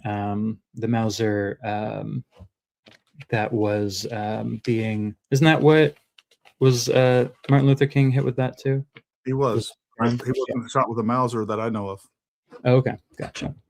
I'll retract that then. Will ECO accept evidence presented at trial? Yes or no? And I think we might have brought this up before. What this question, I think, is missing is what is the specific evidence that is being presented at trial. It looks to be, and is it the preliminary trial or is it the actual trial? Mm-hmm. If it's the preliminary trial and the only thing that we're looking at is FBI reports, the roommate and the parents' testimony, and some social media videos, I don't think that is especially persuasive based on all things. The answer is it depends. It depends on what. Yeah, exactly. It depends. And if they were to show, for instance, the engraved bullets, I think that would at least, address some of these things. I think if they showed those, the actual, the autopsy, for instance, that had a person's name signed to it and they were questioned, that would go some way to address this. And so I've said, I am sort of in between the fake death theory and a modified version of the official story. Those are the sort of two leading theories that I think have weight. I don't necessarily think it's a bomb. I don't necessarily think it's from the crowd. At least I'm not persuaded of anything. And I've come to this theory after sort of really looking in good faith at all the other theories. That includes the sort of Fed slop theory, which I say that with jest. Hey, real quick, just so you know, and I didn't know this, I thought it was a Remington that Martin Luther King was shot with, and it was indeed a Remington Model 760 Game Master 30-06, just so we know that. Listen, here's what I'm going to do real quick. I'm going to go use the bathroom. You keep telling everybody. Matter of fact, let's just pull up the next question, and maybe you can address that while I'm using the bathroom. And I'll go through some of these other ones too. Damn, there's a lot of comments here. There you go. Yeah, there's starred 112. Awesome. All right. All the three-letter agencies, Mossad, KGB, according to ECO, should be looking for their next best agent through the Candace subscriber. Yeah, what is it? The Candace, or the Decentralized Intelligence Agency. I think open source is good. I think it's good to share information. I don't subscribe to believing anonymous sources myself, unless they are corroborated. I do think it's important to not dismiss them and keep it open, but I think it's also important to I guess trust by and verify. I'll also say, people have said Mossad, people have said CIA, people have said MI5, people have said KGB, or not KGB, FSN, is that? Yep. So it's, if Epstein had information that Israel had access to, that Russia had access to, that the CIA had access to, that MI5 or 6 had access to, that maybe Charlie had access to, that Trump might have access to, Cash and Pam Bondi had access to, you can see how there might be room for coordination around an intelligence operation that gets him out of the country, potentially creates propaganda, etc. Right? And I've also heard, people have said that Ukraine assassinated him because he was trying to prevent funding the Ukraine opposition to the Russian invasion. People have said MI6 was involved because Trump greenlit the Mossad's attempt to take out the Hamas peace envoy prior to their peace talks, and so MI6, facilitated through Qatar the assassination of a MAGA Israel operative, right? The number one asset, right? So these, and that might be Russian disinfo, right? Who knows what these are? Lots of potential other options for sure. Let's kind of move on. Continued freedom, says Gary. Your patience is immeasurable. I'm inclined to mention that Ray Bronson for some reason. Fair enough. Gary, thank you so much for this entertaining show tonight. Eco 50, that Gary will have you back. Best of luck.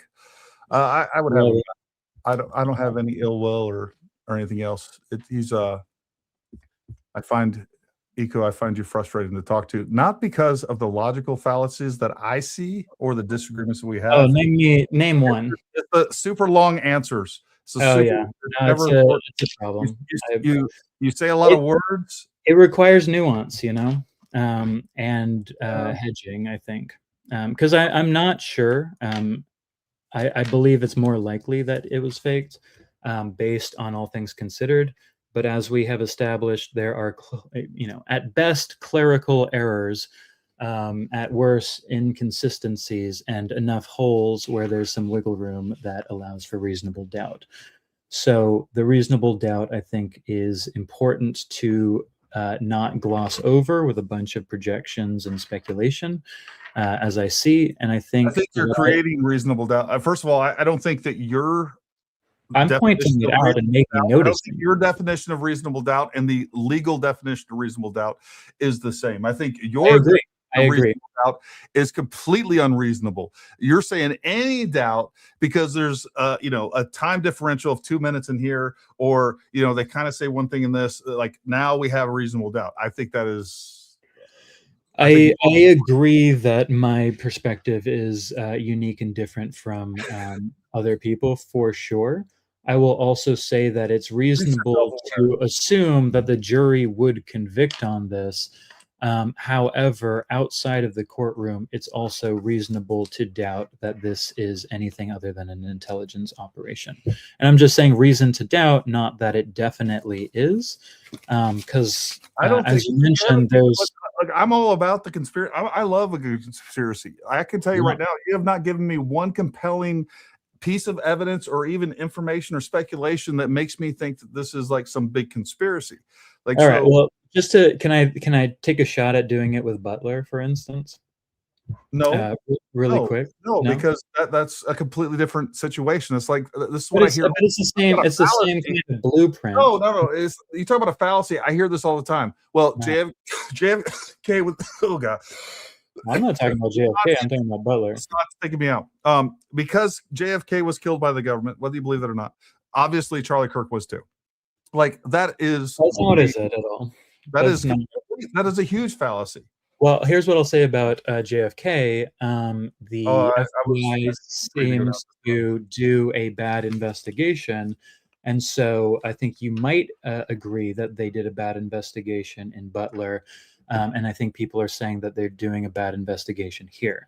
So the common, okay, you don't think they did a bad investigation in this at all. I mean, I really don't. Like, there's nothing that you can point to that says they're doing a bad investigation. You may not have the information to determine for sure that it is good or bad because you don't have that information, because they're not going to share that with you, because they have a constitutional duty to make sure that he gets a fair trial, and therefore is not going to put out certain information that's going to prejudice a jury. So based on that, but they wrote 200. The defense wrote 258 pages showing that they You do not have the data set to determine it's a bad investigation. You have your thoughts, your hypothesis, your thought experiments, your unbridled imagination. But what you don't have is facts or evidence on your side at all. I haven't heard any evidence. We agreed. I mean, it is a fact that one document says, 1215, one says 1217. That would be another one.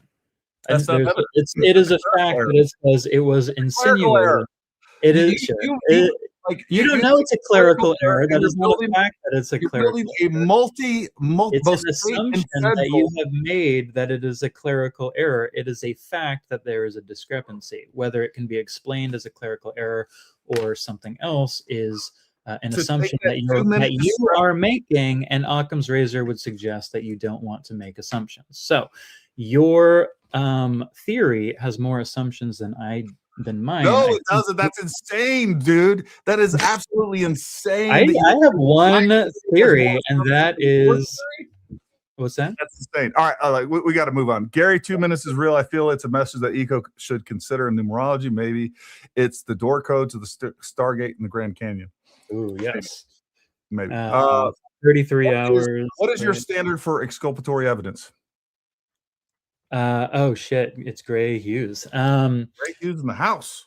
Gray Hughes in the house. And I will say that, whereas you, Gary, are at least entertaining the possibility and would have me on here, I have tried to share some of this in Gray's space, and he sort of just answer his question. Dismisses what I'm saying is I don't want to hear about what Gray does or does not do. I just want the answer to his question. Sure. Exculpatory evidence, meaning what would I think the standard for I mean, it depends what the exculpatory evidence is. I think if it can be proved that let me double check here really quick.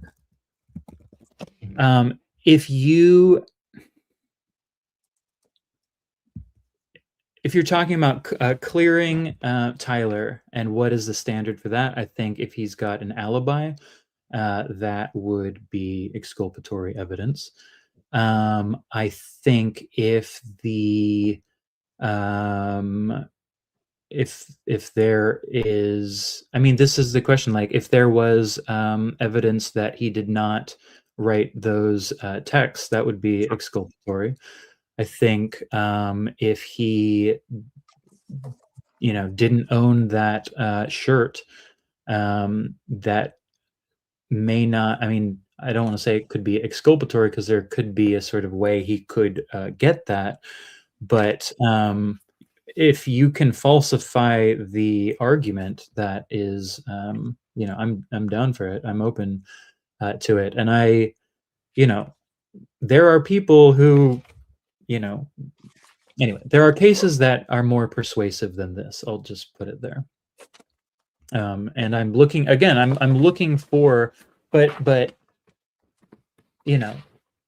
if the argument is that his parents are in on it and Lance is in on it, and even he is in on it, then the testimony that they're giving is not going to be, essentially persuasive, nor are, photos of texts that just sort of say Tyler, but it's not proven through, company records that this account is his. Also, I think that what was it that had the two emails that just came out? One of them was for Lance, and the other one was for like dreams, not memes, which I thought might be Lance. So it seems like those are both for Lance, which I find kind of strange. You could be completely correct on Um, that. I'll pull that up. Let's go back real quick because tell him to give me a membership, and I'll answer that better. what's that? I said, tell Gray to gift me a membership, and I'll answer that better. I'll get you a membership. All right, so we can actually pull up the affidavit for search warrant. Lance Twiggs iCloud account and memes instead of dreams at Gmail. I don't know if one of those is Tyler. I don't know if one of those is Tyler and one of those is Lance Twiggs. So I don't know. I would think that they would actually get a warrant for both. But let's go back to your 2-minute discrepancy. So we have here the affidavit of probable cause, and I'm tempted to pull that up, but anyways, really doesn't matter. So we have the affidavit of probable cause. It says that at approximately 12:17 hours, suspect climbed over the short wall and appeared to crouch down on the north side of the wall on the rooftop. So that's what we have from the affidavit of probable cause. Mm-hmm. And then we have from the charging documents, it actually says, police reviewed surveillance from the camera covering the roof and discovered that it recorded an individual dressed in dark clothing cross the railing from the public walkway and drop onto the roof at approximately 12:15 p.m. So we have approximately at 12:15 p.m. We have approximately at 12:17 p.m. I want to hear you steel man my argument that because it says approximately, like there's not enough differential there. Like if it was a huge difference, 2 minutes, yeah. Yeah, I mean, you would think they have the timestamps on these. You'd think they'd have the timestamps on these surveillance videos, I would think, and so you wouldn't need to have that 2-minute discrepancy. I agree. It can be explained away, and there's good reason why it could be that.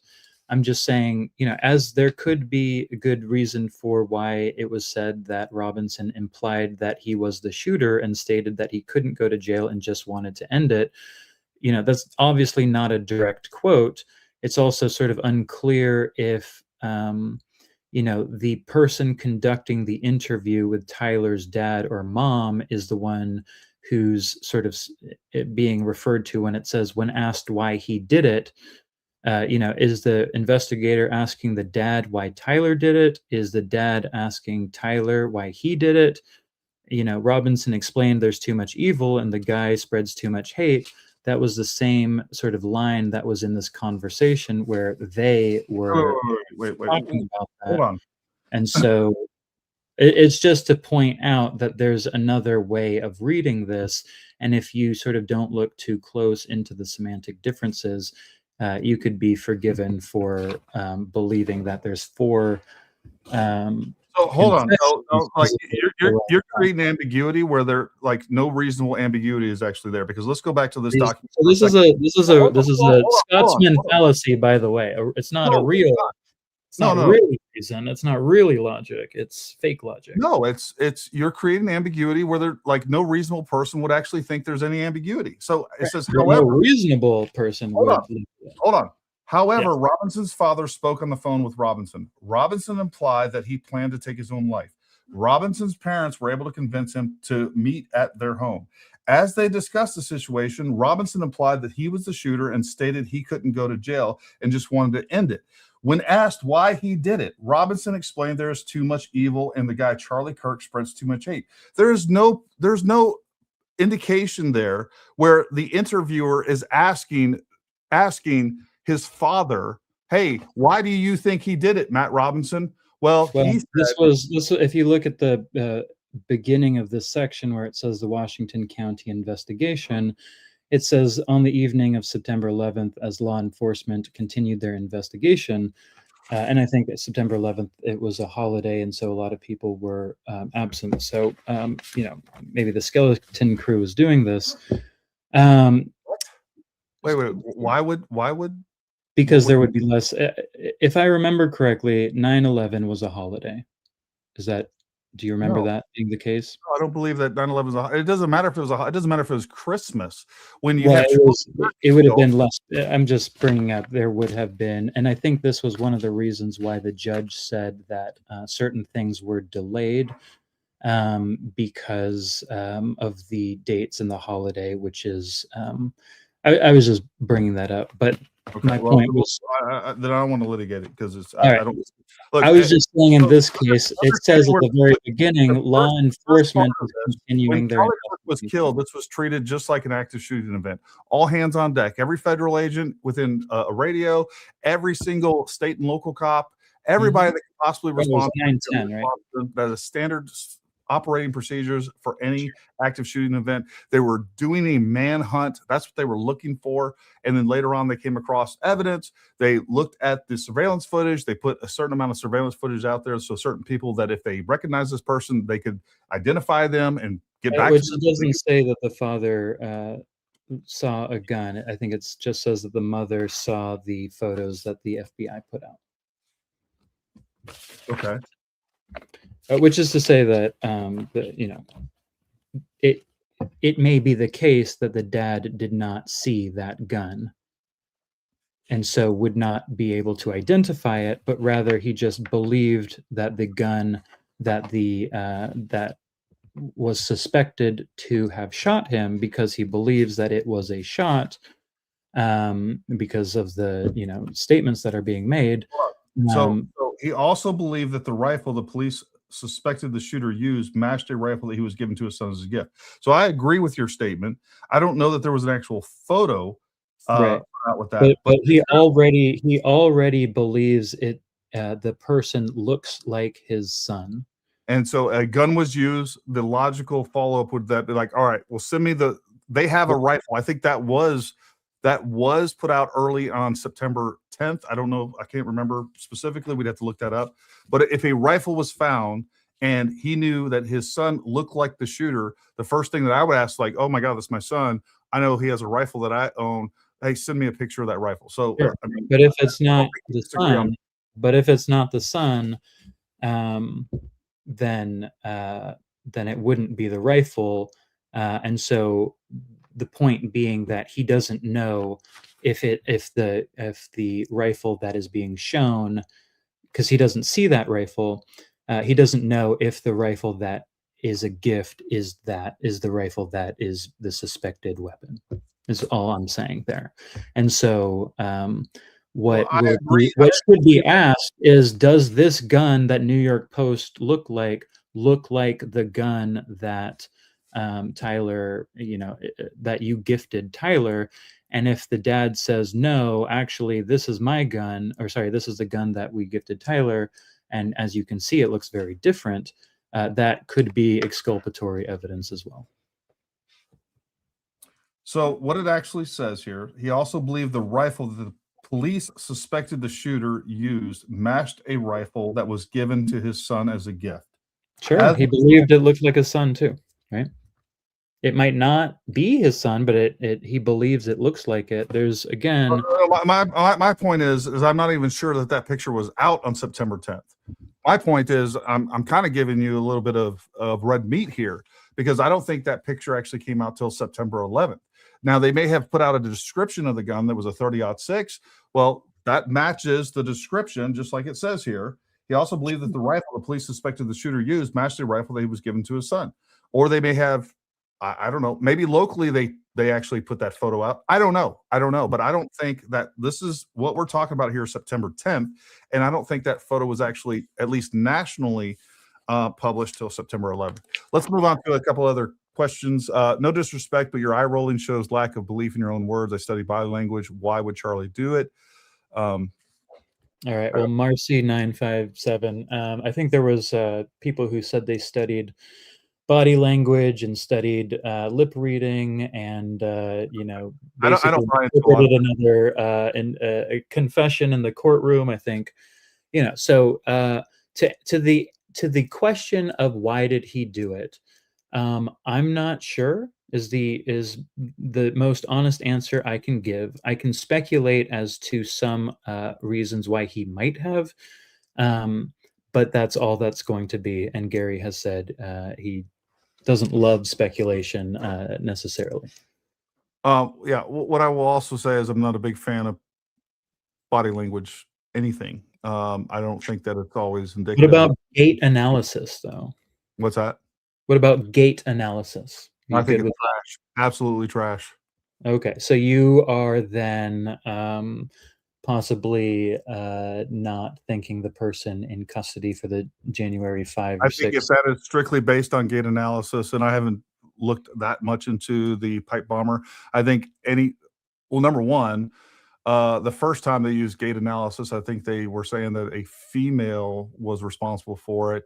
And then they later CIA female. I think it's trash science. Capitol Police who became CIA.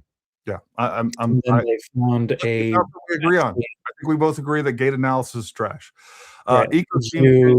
Once behind the facts, respect for coming on, but you're arguing stuff that Gary has debunked with evidence months ago. Yeah, I don't think, Gary, you debunked it. I think you debunked straw men of it, and that was essentially my critique of what you had done. What I will say is I've never debunked the idea that Charlie Kirk is still alive.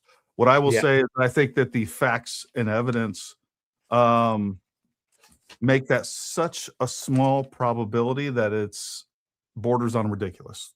That's how I feel about this now. You can't see drama on multiple cameras. Let's just get through these real quick, and then we can. And I just say I think you can be forgiven for taking that position. Well, I appreciate your forgiveness. Would you come on and try and prove it, show, and tell me why you disagree? Civil, structured, open discourse, disagreeers to the front of the line. Jordan is inviting you on his try and prove. And I think you have been on, and he does that with Kelly Rabin, who you had on here.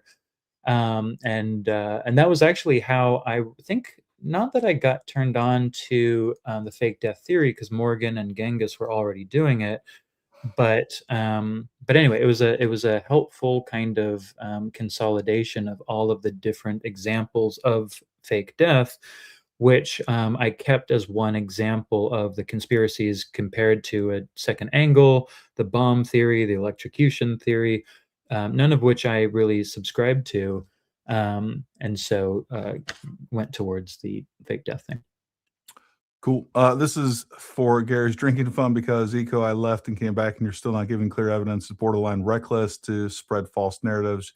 You can question it, but you're just not giving any proof still. Yeah. Again, this is partly because the proof is not there. Evidence is suppressed and it won't come out. What I'm saying is that this theory explains what's happening. It doesn't necessarily need evidence that is different than what has already been presented, but it also includes looking at an expanded analysis and an expanded investigation as to who would be involved with regards to UVU, both police, the administration, UVU review, the networks, the sources. How is UVU review incriminated in this? What do you think their role is in this? Well, I think you have a person named Samir Massey who went on TV and gave an interview saying that he was in a position where he wasn't. He was also working for UVU Review. It appears that the video that Blake received from UVU. Yeah. There was some question as to how he got that and why he got that. Apparently, the students were threatened for giving it and needed to sort Isn't that public of knowledge how he got that? Because I know I know what he told me. So isn't that You public knowledge how he got that? It's not clear the chain of custody from who actually filmed to how it got to Blake. Okay, so how is that? What do you feel is relevant about that footage? Well, it's another one that sort of shows the frames that are, being used to talk about cavitation. It's also showing a whole lot of things that the security is doing, who is setting up. It has to do with the sound. It has to do with the rest of the questions. It's basically one of the most valuable videos. But also, there's a question, I think, of a lot of these of have any of these been manipulated? And if UVU review is providing information to students that the administration wants to provide, they are potentially, and I think the people involved in UVU review can edit it, can provide information, can the people involved are giving false information to media, etc. Gotcha. All right. I think Egyptian planes and bumblebees are more likely than this. I'd love to play poker with this guy. Yeah. Bumblebees, I think, if I remember correctly, or the beehive, right, is a sort of connection to the Mormon flag or the Utah flag, sorry, and so there might be some connections there. I agree with you. The truth does not require nuance. Period. The beer game is strong on the left side of my TV, not so much on the right. He simply likes to hear himself talk. I think they're talking about me, so don't take that as you. He never read an LEL report. They have many errors. I agree with that. I agree with that too. Is Eco a flat earther? Do you believe the earth is flat, Eco? I don't. Do you believe the moon landing was real, Gary? Yeah, I like to play around and question that. I'm 99% convinced the moon landing was real. All right. I think it's a fun conspiracy to go down. I think there's some elements of it that were intentionally faked for production value, and I think that's where a lot of the moon landing conspiracies come from. That's what I think. Well, I think they did that there. I think they could probably do that here. Well, that was 1960s and 70s. I feel Eco might have been involved in a murder conspiracy. The way he twists every word, fact, evidence, proof, he has given up his secrets. Were you involved in a murder conspiracy? Were you involved in this? I am not involved in this. I basically started talking in some spaces because I was hearing people say the wrong thing over and over. And it was like little kind of mistakes that people were making that were kind of conflations. And it led to these interpretations that were faulty. And so being a stickler for specifics, and that's kind of what the nuance I think might be, just to point out that there are openings and leeways in which you can find other explanations for the facts. Fair enough. Well, we've been going for 3 hours, Eco. I'm going to give you the last word here. What do you want people to know? Yeah. Final thoughts. Sure. It is, this is obviously a traumatic event. This was meant to be, I think, a traumatic event. And the response to it did not make it any less traumatic. I think that what this seems to be is a coordination between a school, an organization like TPUSA, specific agencies that are being directed by the president, possibly with foreign collaboration. And How many people do you think are involved in this? it depends what you mean by involvement. Like, that would know, like, would That would in know Charlie the Kirk truth was or dead. involved, like, would know the truth. Let's say that Charlie Kirk's still alive, but we can lump in all the other conspiracies too. Yeah. That like this evidence is faked. Yeah, Um, I think the people who would know it are Charlie, um, the people who carried Charlie to the car, which includes the Wairefi, dude, as well as the TPU-SA security team. I think that the people in the hospital, I'm not sure how many people that would be. It could be whoever was doing the sort of surgery. okay. I think Frank Turek would be in the car, so he probably would be aware. So So anybody in the car, I think it was reasonable yeah, to say that. I think yeah, it could be maybe 3 people in the hospital. I think whoever drove him to the medical examiner car took him to the next place. So there's that. I think JD Vance was the person who flew him on Air Force Two. I think his wife Erica was sort of crying over the Whoa. We don't have any bomb. evidence that they actually flew Charlie Kirk to Air Force Two. All we saw was a coffin. That's true. That is absolutely true, Gary. I love that you're starting to think critically. And have Nate on, and you two can battle it out. But you're right. We did not see that body. We saw some hands. I think we saw a body in a shirt. And it was cut before we saw what JD Vance was doing. So there's that. I think Donald Trump is probably involved. He was the first person who announced Charlie Kirk was dead, I believe, as well as that they got the person. I think it's probably the case that Bongino and Cash had a hand in it. Mhm. It's probably, I'm not sure about Cox. You would think that the prosecution would. There are ways in which you could get the prosecution to not know, but I think that would be difficult. And I think the defense could possibly get away with not knowing, but it sort of depends on what Tyler says. Beyond that, maybe the ATF, maybe a person or two in the ATF, but you could potentially direct people who Or don't the know.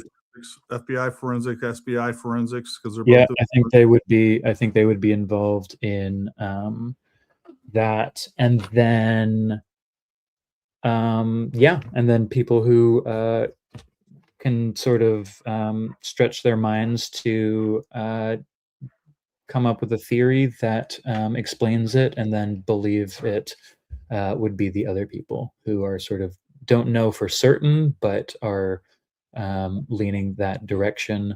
And again, like I said, I think it has, it is a thought experiment, but that's how some of this stuff is proved over, decades.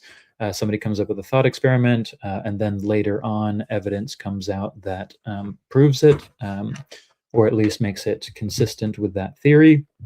Those theories change a little bit, but any theory that can withstand the attempts at falsifying it will hold up. It is true that fake death is hard to falsify, but part of the argument for fake death is that the evidence seems to be You talked strong. about You talked about UVU. I mean, I guess we're talking about UVU and the LDS. If the LDS have control over state and local police, Mhm. obviously all of those people would have to be in on this as well, right? I don't think so. I think you can basically get away with sending everybody to campus and just like look for things. And it might be the case that there's a couple people, and again, it's So, unclear what so the the. connection, so the connection that you were making earlier to UVU is actually irrelevant. Well, it would be the UVU. So UVU, sorry, would probably know if, although unclear, it might be one or two people in UVU know, maybe Jeff Long and the assistant president. Um, but again, I don't know for sure. So they can, prove it in different ways. But I think there are ways in which you can discredit the argument that the charging documents are bullshit by proving that they're not bullshit, which would undermine one of the premises of fake death. So I look forward to them doing that if they can. If they can't do it, it would be predicted that they can't do it by a fake death theory, in which case, if they don't do certain things in that courtroom, it's more likely and it would be consistent that it's because there are certain things that are fake. Fair enough. Yeah, Janice, I know. I was being sarcastic earlier. I was just joking around, taking some heat off of Eco. Well, listen, folks. Number one, Eco, thank you for coming on. Hopefully, you feel like I don't know where that one came from because we did it earlier. Yeah, and I don't necessarily. I mean, we could go back to that if you want, but if you don't want that. Well, I don't even know. Maybe Jen put that. Governor Cox. Yeah, and I think Governor Cox appointed the judge on the one hand, was reading some of the charging document on the other hand, not knowing, the facts and the sources for some of that. And so that might have been how he got in trouble with the explanation that he was sort of forced to answer without actually knowing. And so that also became a source of confusion that became, explained away, and also made him be considered a problem. I think also Charlie Kirk was sort of not speaking too highly of him, and anyway, there's and I'm sure he's Mormon as well. So Fair enough. Yeah, I think Jen threw this one up there. It came out of Oh, nowhere. yeah. I clicked out it. I think I missed it. But Anna honestly says, if you think Charlie faked his death because Israel offered him money he refused to take, wouldn't it have been easier just to take the money? All this speculation is ridiculous. Well, somebody said Charlie had too much integrity to do certain things, so he might have had too much integrity to take money. But Would if have enough lack of integrity to fake his death in front of millions of people, ultimately.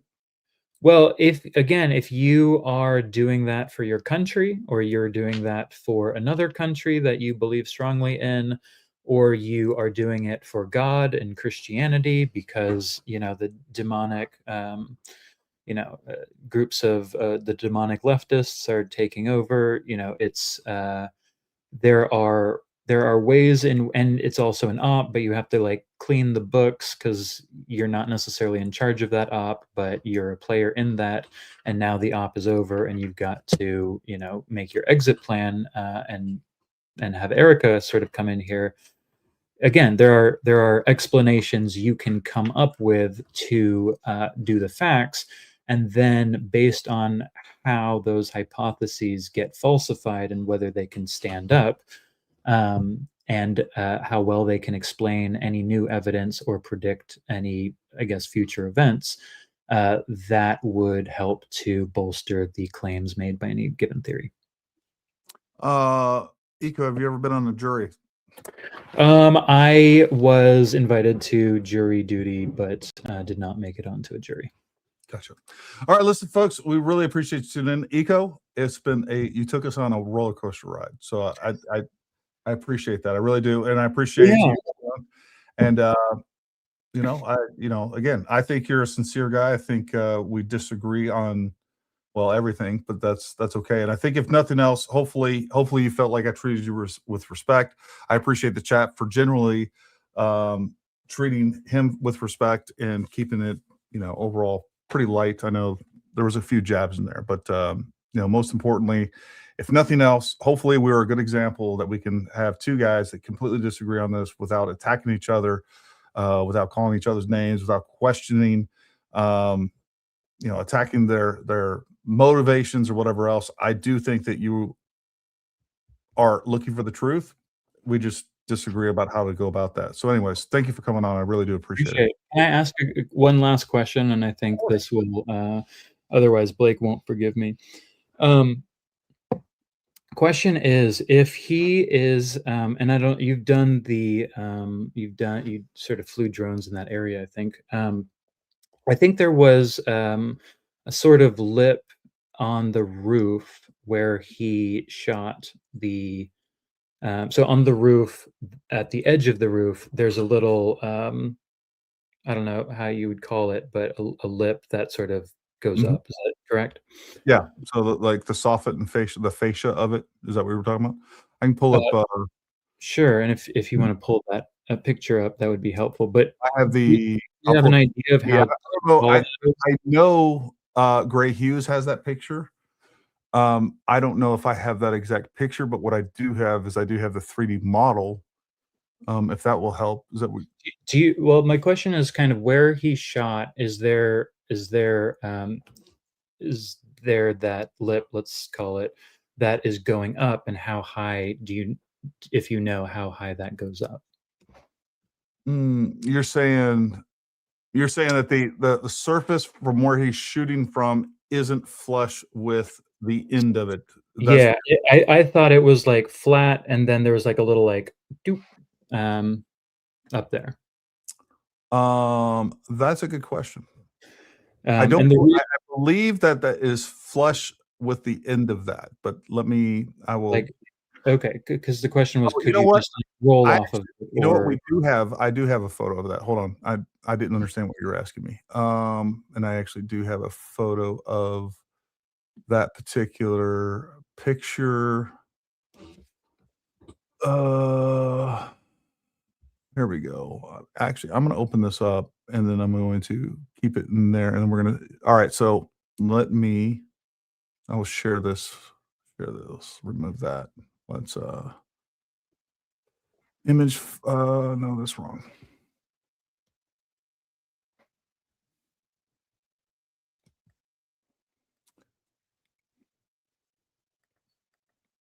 I will entire screen.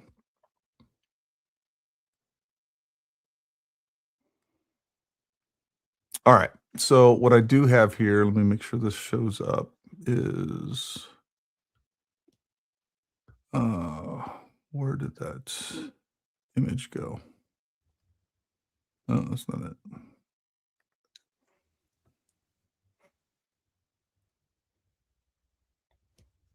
Holy crap. I just pulled it up. Let me do this. All right. Can you see that picture? Yeah. So let me. And my question is, I'm gonna make this as big as possible. Yeah. I can't see what you're seeing. So is that full screen now? Yeah. All right. Okay. So I guess the question was, if he is firing downward at Charlie, he would he couldn't sort of take a flat shot going straight. This is flush essentially right here. This is not an increased lip. I don't know if you no, I agree with that. Okay. And so I guess the question was, if he is in the prone position, it's unclear kind of how close to the edge that prone position, I guess, is.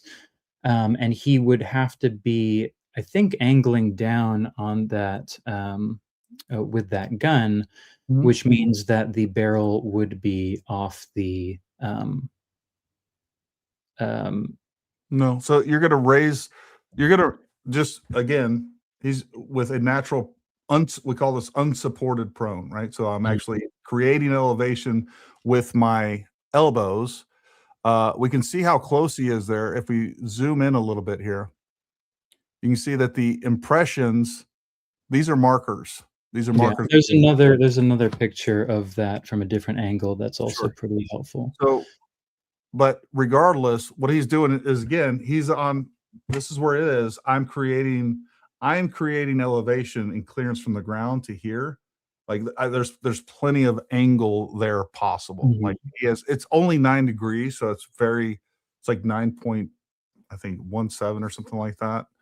I have that. So it's not a severe angle. It's not nothing. I mean, it's, would you assume, so I guess what you're saying is basically he would not, he could sort of not have that barrel pointing off of the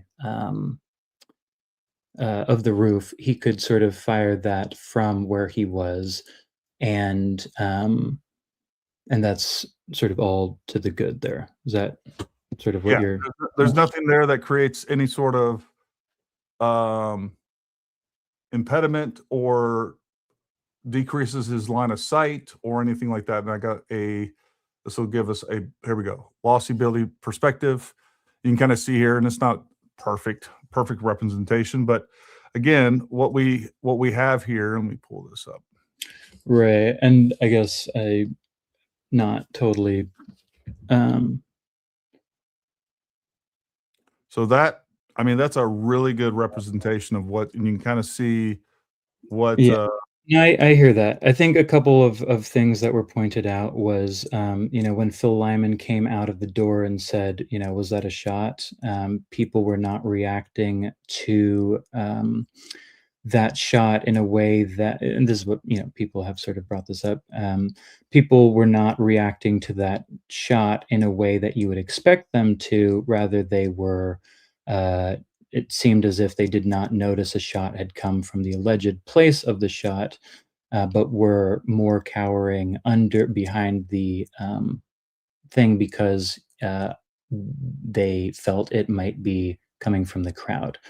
I suppose you can explain that by saying, and then also you have this thing to the right, with the, I think it was the picture or the video, the short video of one person saying he can't, he ran across, from there to there. Yeah, from the Hall of Flags footage. Not the Hall of Flags footage, although the Hall of Flag footage shows a person who is pointing after the shot to a different place. But not a different place. It's the exact same place. So this would have been I think it was given to Deseret Digital, and I think it was of the sort of black figure on the roof, where somebody is saying, if you open your pictures again, that was on the right. Let me remove this real quick, and then I will show you. So I guess the question there was, is he in the right position to be there and make that downward angle if he's kind of where that is? It was also a question of if he did make that shot, why didn't the people who were literally right there that is being fired over, why did they not react to that? And then also, can you hit that, the C2 or whatever the surgeon or person doing the medical examination or autopsy or surgeon said in that report that was given to Colvett and Stephen Gardner? Or does that not make sense? And Candace had also kind of changed. All right, so let's slow some things down and kind of address these one at a time, because you hit a lot of things that I don't mind sitting here going over it all night if you want. So here is the Bartholomew footage. Love one another is referencing the Bible. It's a couple of things to know about the Bartholomew footage.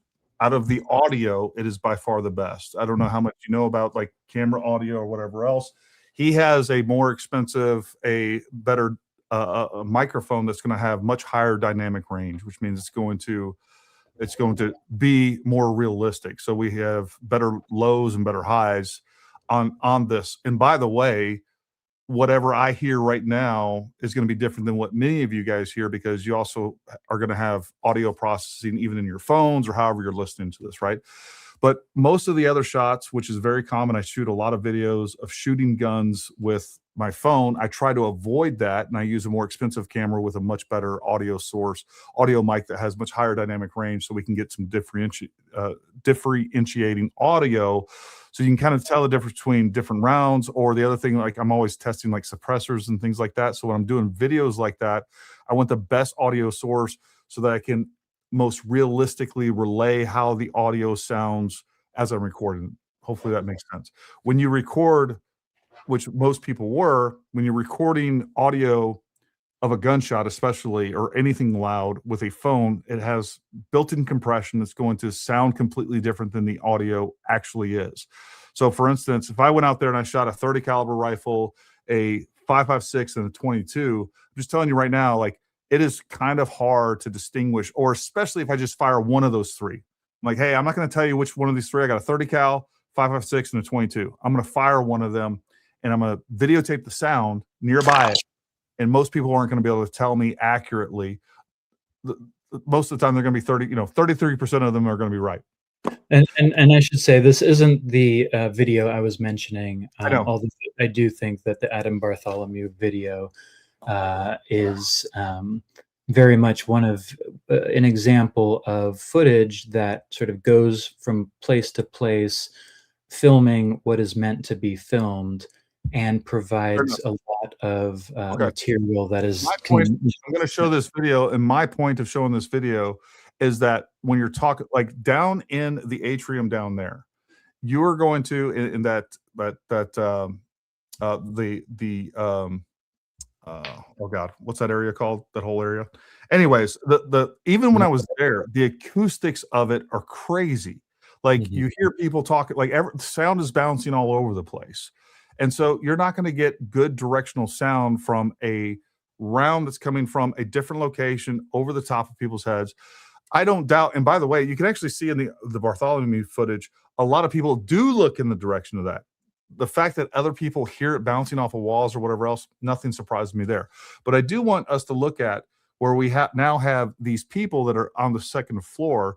When the shot goes off, they clearly look at it, and they don't know what it is. They don't respond to it like a gunshot, and because they're not expecting it, and then they think it's fireworks or whatever else. A lot of these things. So, for instance, I have a good friend that was a former Green Beret. He was at the Route 66 event and his wife was actually killed at that event. He's a Green Beret, and when the gunshots started going off, I asked him, I was like, hey, what was your take? And he's like, I thought they were fireworks. They didn't sound like gunshots to me. And the next thing you know, his wife was killed. He still lives here in this area. And anyways, the point is like, even people that have been around gunfire a lot in environments like this, man, trying to exactly pinpoint anything. But anyways, I think this would have been closer to like Jesus is 30 feet away or 50 feet. I'm not exactly sure. And it would have been up, but 30 feet away from what? So this is where Phil Lyman went out of the UVU building to ask, hey, did you hear that? It sounded like a gun or something. And if you show that picture that you pulled up of your sort of reconstruction, it's literally sort of fired right over their heads where Phil Lyman comes out. So this, where we're seeing right here, is a lot further away, and it's also the building is blocking the source of where the alleged rifle was fired. Sure. Okay. And I actually thought that the sound was messed up on this video, but feel free to play it. Yeah, and hold on, I'm clicking on stuff and trying to. And you can see if you freeze the frame, the girl in the pink hair, I think, or the red hair, seems to be smiling. I know the guy on the right here has a Star of David necklace. I'm a Christian. I don't know much about Christianity. I don't. Free Palestine. There's a genocide. What's that referencing to love one another? The love one another is referencing the Bible. It's referencing Jesus' teachings. I'm a Christian. I don't know much about. We appreciate you. Love you. Are you gonna go down and get closer? Or are they like restricting you guys? Just so everybody knows, the actual shooting position is right behind the guy on the left's head, essentially through that tree. That's right, essentially where it is, maybe slightly to the right of the guy on the left's head. And I want everybody to notice where they look. It's up here or what? Nah, it's too crowded. It's just there's just so much. Before we had a flag and we had it, so it was positioned above the tent, so it would be in the camera. And they made us move. What was that? He just got shot! Holy shit! So if you look right after the shot in the audio, It's just a girl, right? Well, is Hang on. slightly off. slightly off. Yep. So the audio sync is slightly off, but look where everybody is looking. They look in that direction. I mean, it looks to me that they're looking at where Charlie would be kind of closer in that area, like where the crowd is, as opposed to. Well, Charlie's Where- position is down and to the right over here. Right, and so that's what I'm saying. The guy on the right is looking to his, he turned to his left, and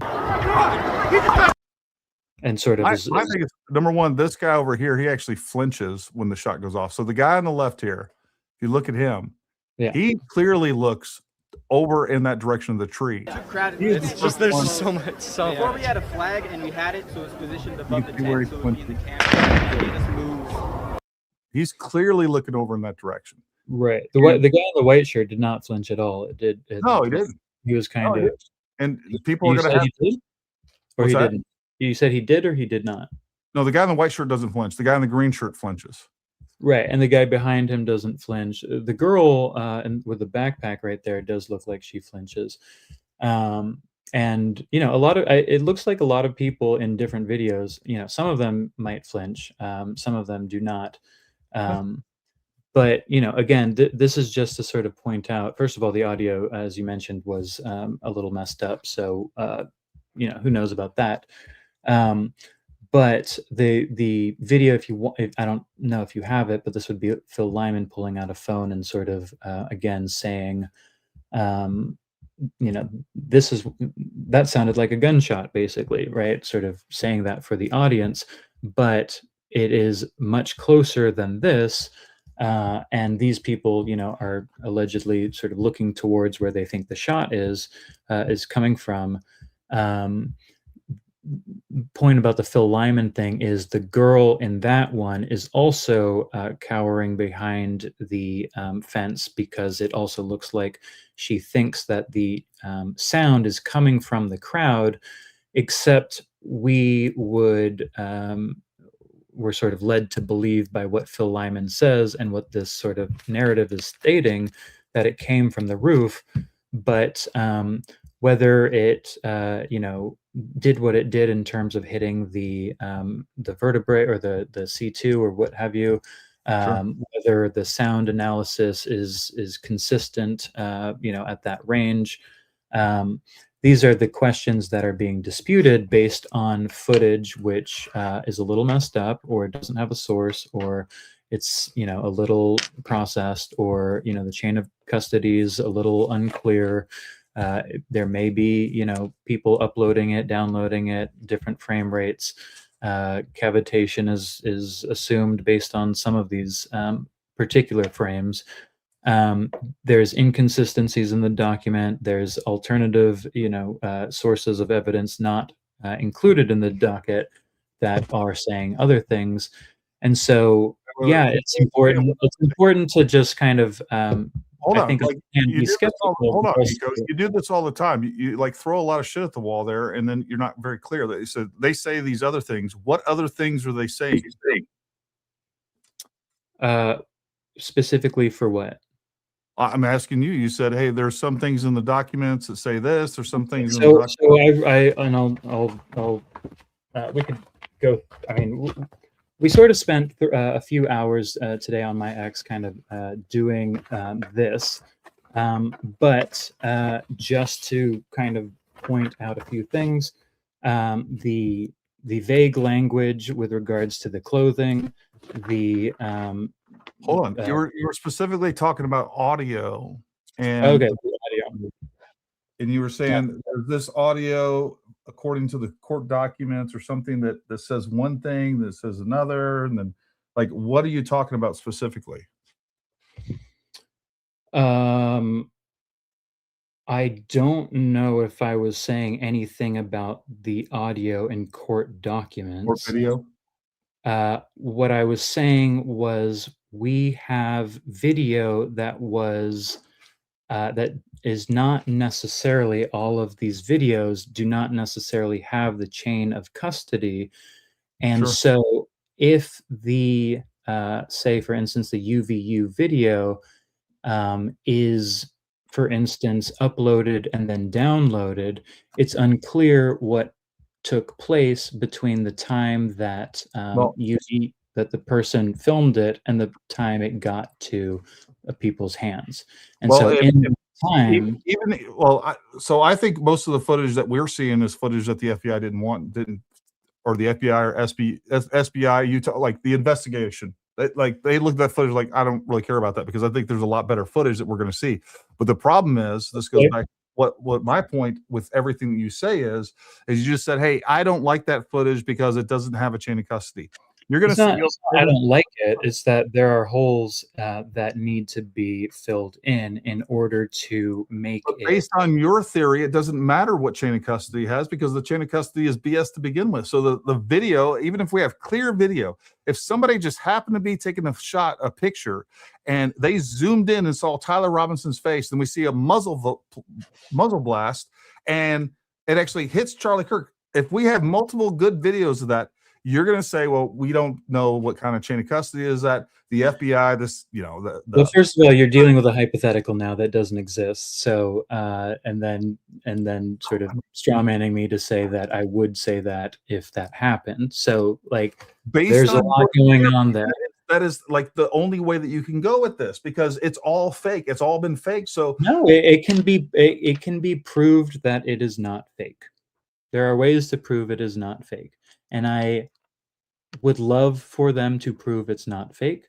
It has not been proved fake. It has not been proved yet that it is not fake. It may be the case that they're not intending or interested in proving that it's not fake. What standard would they have to show you to prove that it's not faked? Because if the defense, because the only person that's going to be trying to prove that it's fake is the defense. I think they're in on it, and so they would not prove that it's fake. I think they have already basically acknowledged or they have avoided they have clearly no evidence that you can be premise that it was shot. You can be shown. There is zero evidence that you can be shown that would prove to you that none of this is real. That's what it comes down to. Because if well, first of all, we don't know if it's real or not. So yes, if the defense makes a better case that's more persuasive, and this we'll see how this kind of turns out. That's one thing. Let's be real. The only thing that you would ultimately accept is if somebody came out and said, hey guys, actually Charlie Kirk's alive and this whole thing was fake. That's the only thing that you would accept. Yeah, I disagree. First of all, I don't think that'll happen. So I think there's a concern that we'll always wonder and we'll never know. But I also think that, for instance, in the question with regards to did Tyler send those text messages to his roommate, there are ways to prove that are beyond a reasonable doubt. And I think that if the electronic... What's that? What are those ways? Because I agree with you. I just don't know if we agree on the... Sure. So, for instance, if you just take photos of the text messages, which is what the probable cause document basically said, that, and it just says a phone contact named Tyler, that, that's not as persuasive as, say, getting the phone records from the company that his provider of his So provider. if they present the phone records in court that they got with a search warrant, and they show you the actual phone records from Apple or whatever their phone service is, and they have it all listed out there, and they provide both Tyler Robinson and Lance Twiggs phone records, and they both corroborate, either Lance Twiggs corroborates this and the prosecution corroborates the fact that, hey, these are the, in the defense corroborates that these are real, then you will accept that as real and as proof that Tyler Robinson is the one that killed Charlie Kirk. I will accept it as real that they both sent the text messages to each other, as opposed to this being completely fabricated. But there would be other parts of the story that we would. So, for instance, like they could, and again, this is the question of how did this get done? If Lance or the roommate and Tyler are both in on it, they could put those texts together, right? And sort of place them for investigators to look at a later time, right? So on the one hand, like there are ways to explain that either way. But what I'm saying is, if they provide the engravings, if they provide the video of the specific claims that they're making, if they provide the extended text messages. Why wouldn't they just fake those things? Why wouldn't they just fake all? I mean, obviously they could. They absolutely could. But the argument is that they wouldn't, because at that point you're really bringing more and more people into this needing to help fake it. And so what the kind of prediction is you want to have as little people involved in this as possible. And so what they're going to do at the preliminary trial, rather than provide electronic forensic information, is they're going to have and this is what they've sort of, I think, said that they're intending to present, is testimony from the roommate, testimony from the parents, some federal reports, YouTube and social media posts, and law enforcement talking about the scene. So those 5 things might be enough to move forward with regards to probable cause.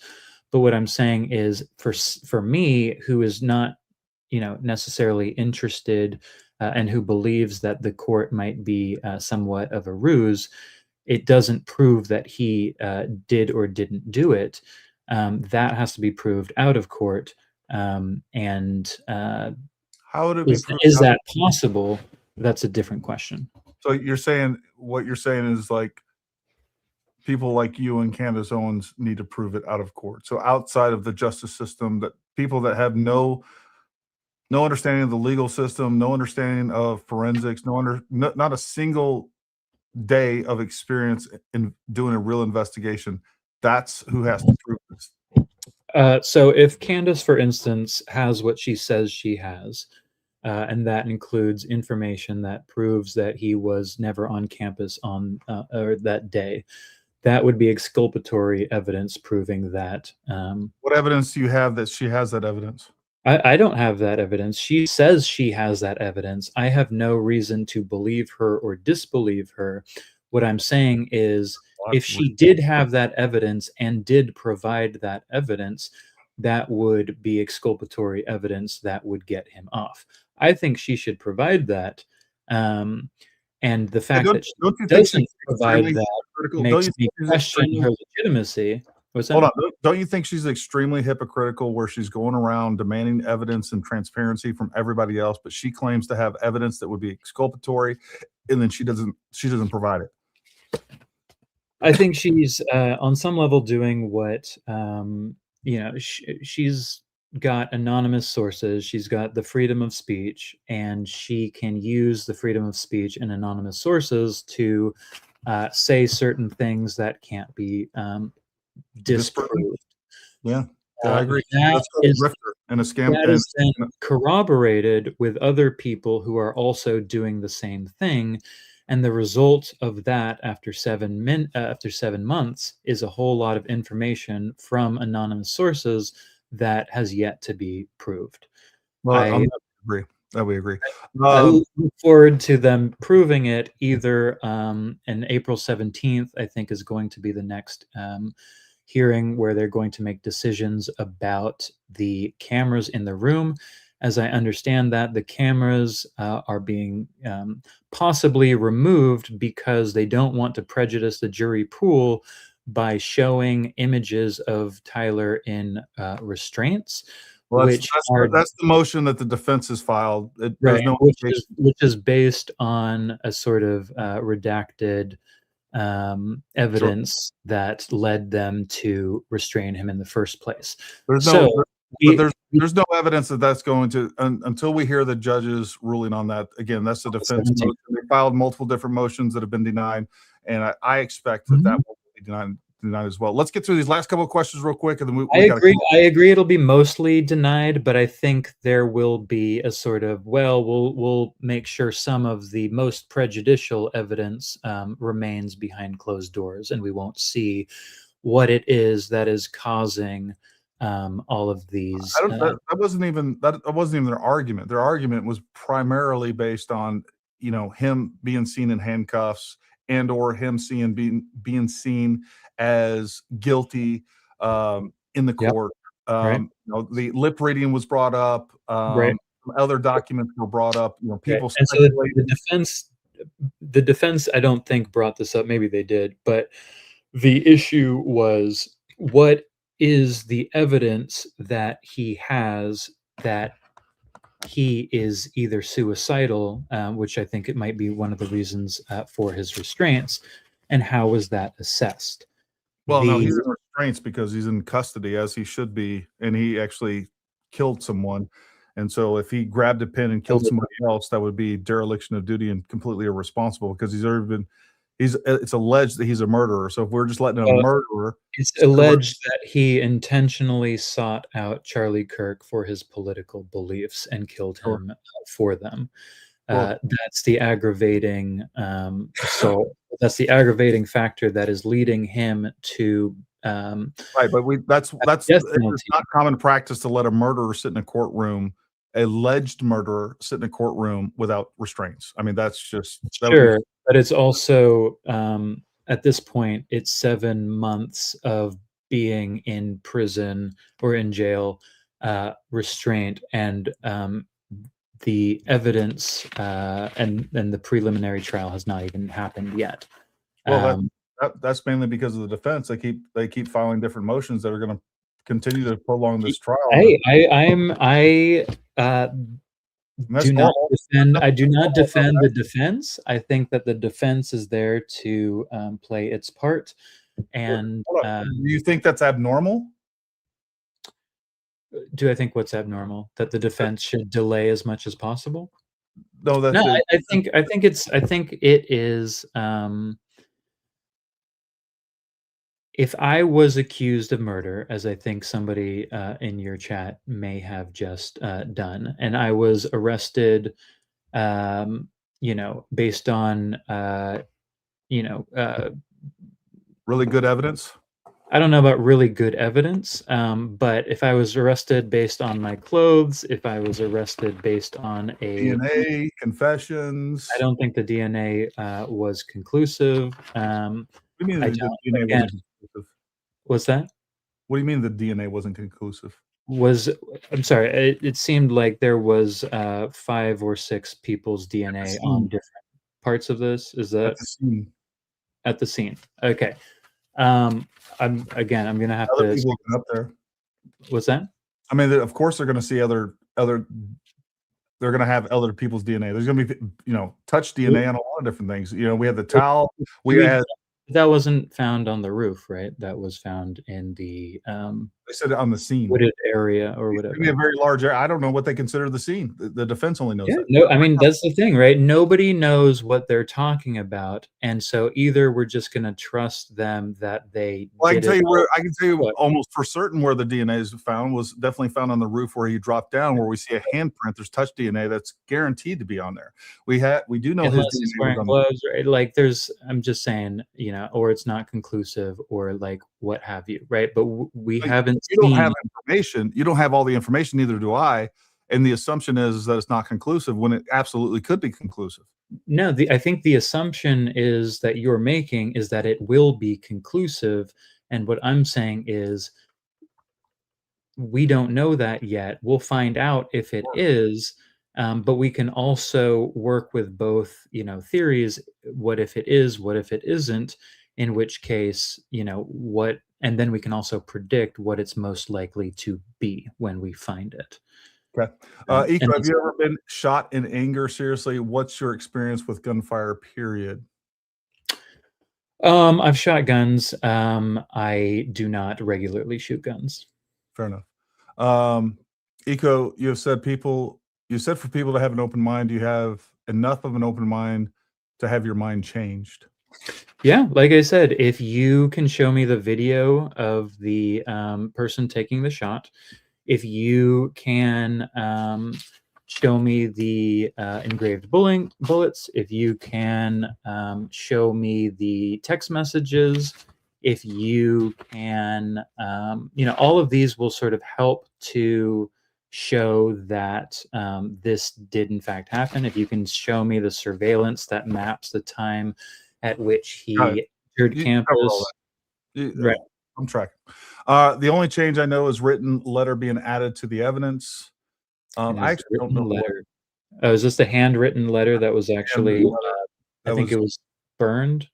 Is that what I heard? I don't know that we know that. I don't know if that's, I think it said it was, included. I think it was included in one of the latest documents as sort of what we're intending to present. It was a burned note. And what I think I remember reading is that the roommate told the investigators what that note said. And it was also claimed it was due to the aggressive interview posture that the FBI took. Right, so this is from the basically the latest affidavit for it's the warrant, search warrant. According to it was initially private and then recently. I'm gonna read it to you. According to the information obtained from FBI investigators who reviewed the information stored on Lance Twiggs' device, Twiggs took a photo of a letter that Tyler Robinson wrote to him. For context, Tyler Robinson had sent a message to Lance Twiggs on 9/10/2025 that said, "Drop what you're doing, look under my keyboard." During Lance Twiggs' interview with investigators, he explained that he found a handwritten letter underneath the keyboard. Based on the information from Tyler and Lance's phones, it's believed that Tyler sometimes refers to Lance as Luna. The following is what Tyler Robinson wrote on the letter to Lance Twigg based on the photograph found on Lance's phone. "Luna, if you are reading this, per my text, and I am sorry. I left the house this morning on a mission to set an auto text. I am likely dead or facing lengthy prison sentence. I had the opportunity to take out Charlie Kirk and I took it. I don't know if I will succeed, blah, blah, blah, blah, blah." I'm trying to see if there is additional information that says it was burned. What are you reading from, by the way? It's from the Tyler Robinson search warrant, specifically affidavit for search warrant. This is with the electronics. Gotcha. Yeah. Okay. So this is what it says: Lance Twiggs at iCloud.com and memes instead of dreams. Yeah. Yeah. So, and I guess I don't know where that narrative came from, to be honest with you, where it came from that said it was burned. I haven't seen anything that said that. That's from a prosecution's document that they filed. I think it was the reply or response to the motion for continuance. I think there's 500 documents. You've seen that in a legal document. I've seen it in the legal document. And the issue with that was if it was burnt, right, then again, we have no, physical evidence. And so what was said in a different, and I think this is like the news or like a news article that was reporting on this, it was said that the roommate told investigators what it said. And this was based on that reconstruction due to aggressive interview posture or whatever they said. And so the roommate told the investigators the sort of 5 or 6 or 7 lines that Tyler is alleged to have written on this handwritten note that constitutes the one of the confessions that that there's no evidence from except for the testimony of this alleged trans Fair enough. Jaslyn Brennan says, do you not understand how death penalty cases work? It's no different than any other death penalty case. Most evidence against Brian Koberger came out much later in court, not on YouTube. Yeah, again, I'm looking forward to it coming out in court. So Cool. on some level, like all of this, we're just spinning our wheels and coming up with possible hypotheses. Well, some of us are coming up with hypotheses. Others are going off of the actual evidence that's going to be presented in court. It seems clear that he doesn't buy his own BS. Fine. Candace Owens unfollowed Charlie Kirk after 10-7 because of his stance and only spoke at TPUSA event when he wasn't there in 2024. So they were not besties on 9/10 as claimed. Candace and Charlie went to UVU, I think, in 2019. They were in the ballroom where there was a lot better security, and sort of ran into some protesters. I think this one, I think it was recommended that they change to possibly the ballroom. If I remember correctly, Charlie did not want to do that.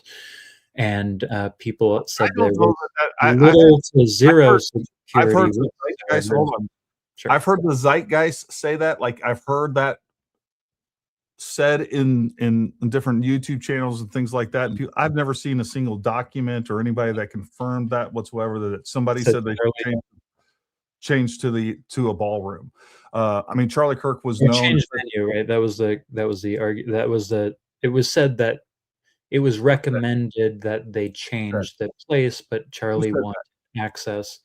I don't remember this one. I thought it was, maybe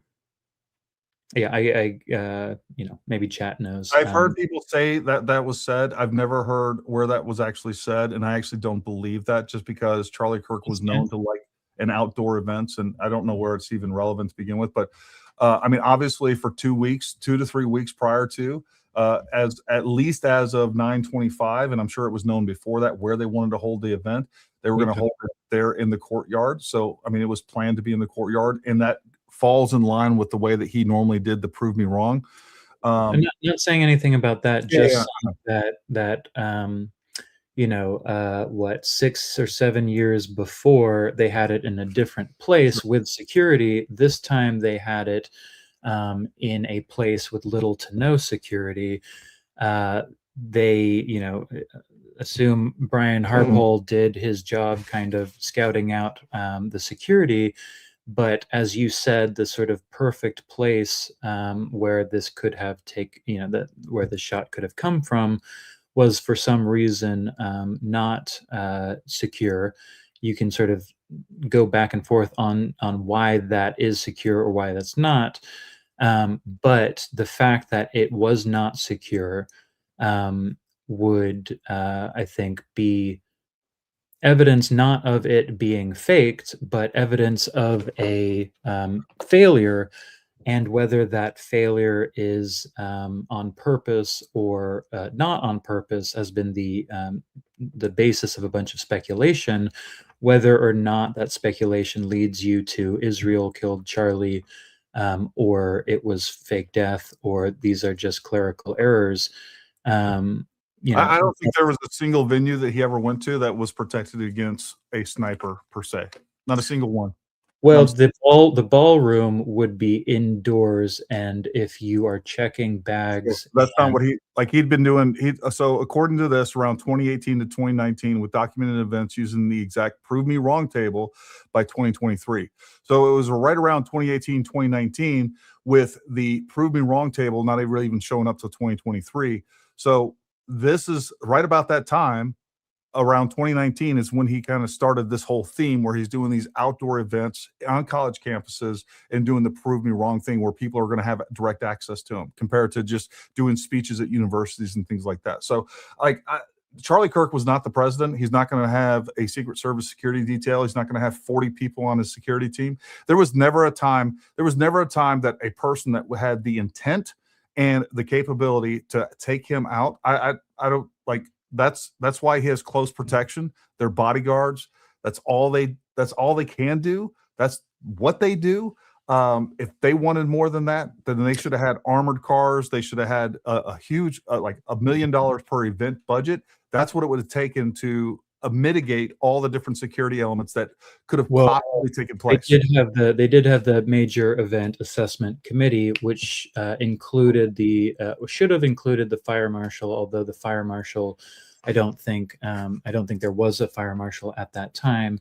It would have also included the UVU police chief, as well as I think liaisoning with. There's never been an event at that school in an outdoor where somebody couldn't have killed the main speaker. I guarantee it. I'm not disagreeing there. I think that's on some level always a risk, but because it's always a risk, there's a sort of degree of due diligence that is expected. And the question is, was that just a sort of failure of due diligence, or was that everybody now with hindsight being, hold on, everybody now with hindsight being 2020 and quarterback, a Monday morning quarterback, they're talking about their expectations. That is not a reasonable expectation of security based on what he had. He has been under more risk at more times, and he had a security detail that could protect him from certain things. Like even somebody on the front row, even though they had a few different security guys spaced out every 15 to 20 feet, somebody in the front row could have had more than enough time to pull out a pistol. And I guarantee you, somewhere around 5% of those 3,000 people had guns on them. So you're talking about over 150 guns within 50 yards of Charlie Kirk at all times. It just happened to be a guy that did a little bit more pre-planning and took a shot from the roof. All right, this has got to be the last.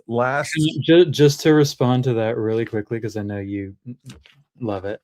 I'm sort of not sure where this is exactly right now, but it was at the moment of a shot, a UVU police officer, which is now called the UVU officer, was watching the crowd from an elevated vantage point. As soon as he heard the shot, he began to scan the area for threats. Believing the shot came from a rifle because of its sound, he looked for potential sniper positions. He noted a roof area.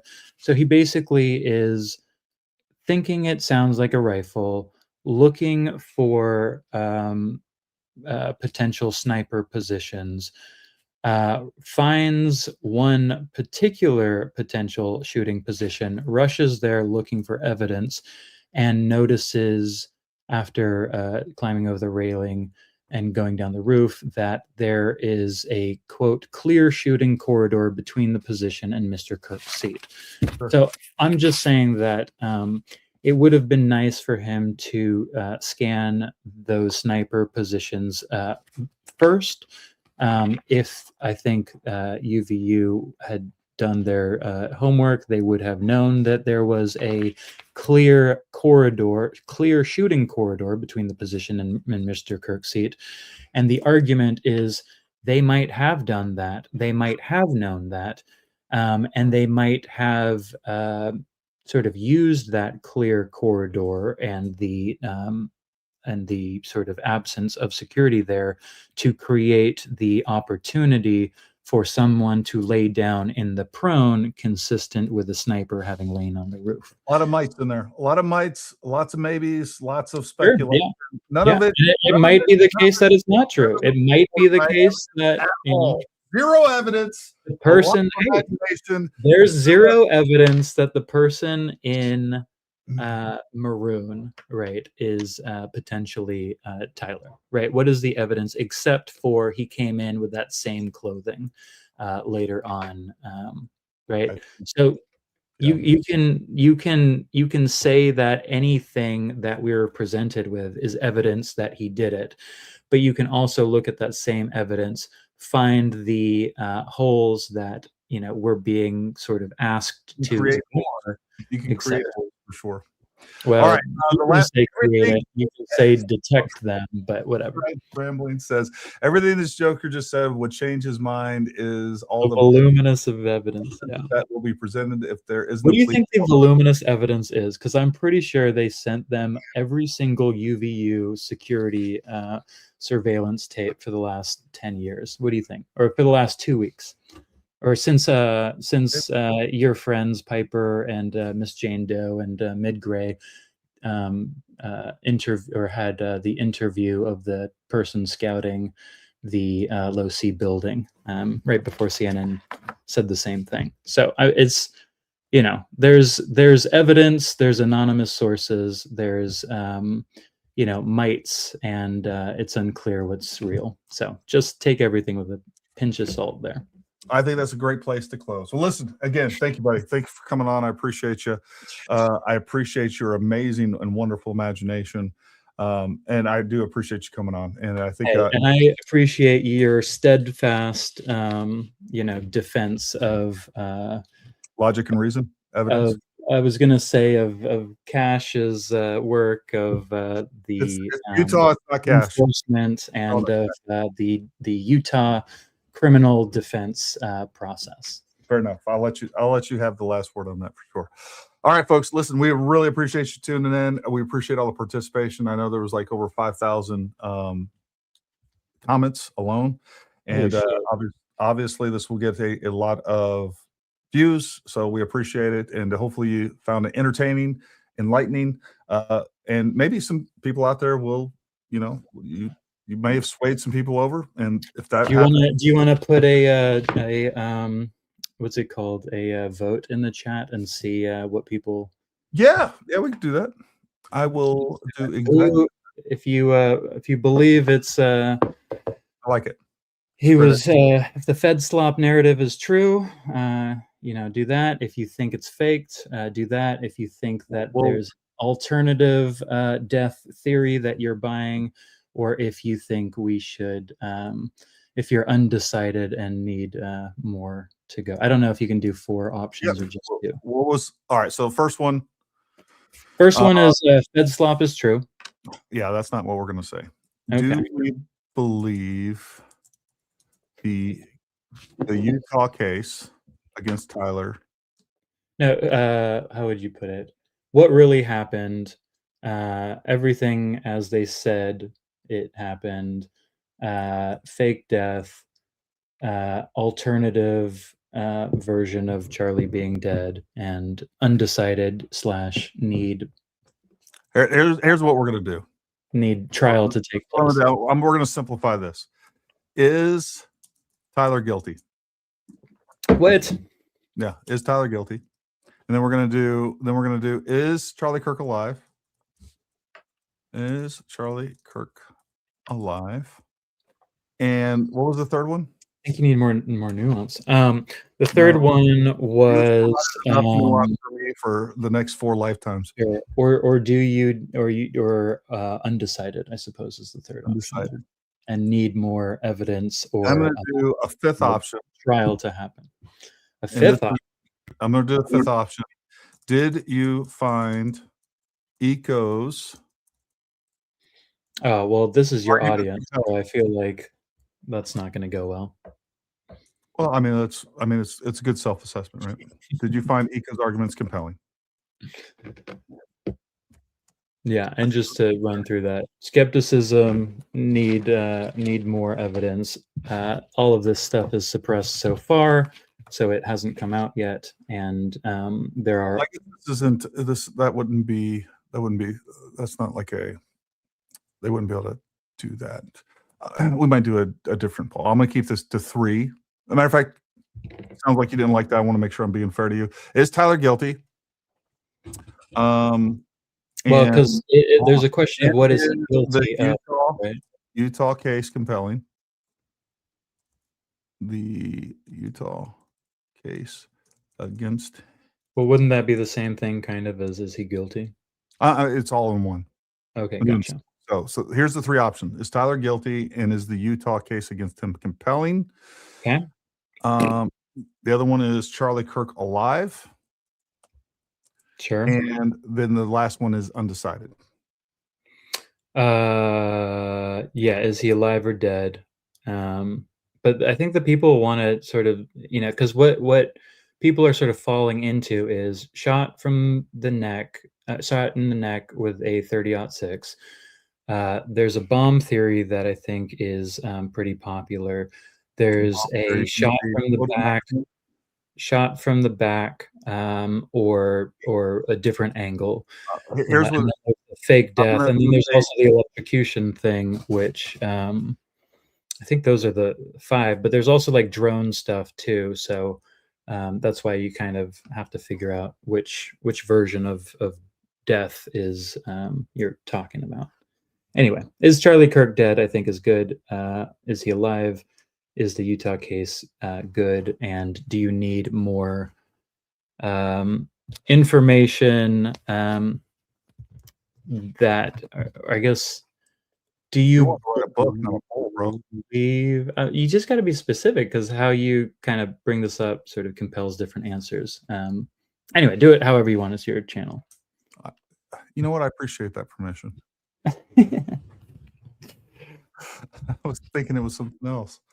It's Charlie Kirk and undecided, and I'm gonna put another theory that these people ascribe to. For some reason, I don't think. And feel free to give Gary more super chats to thank him for putting jokers like me on here. Yeah, we were supposed to do this April 1st, but they wouldn't have taken us seriously if we did it April 1st. I mean, like, I know. I'm glad they're taking it seriously now. He's joking. All right, I'm gonna try to get that poll up. For some reason, it's not the post. Oh, hold on.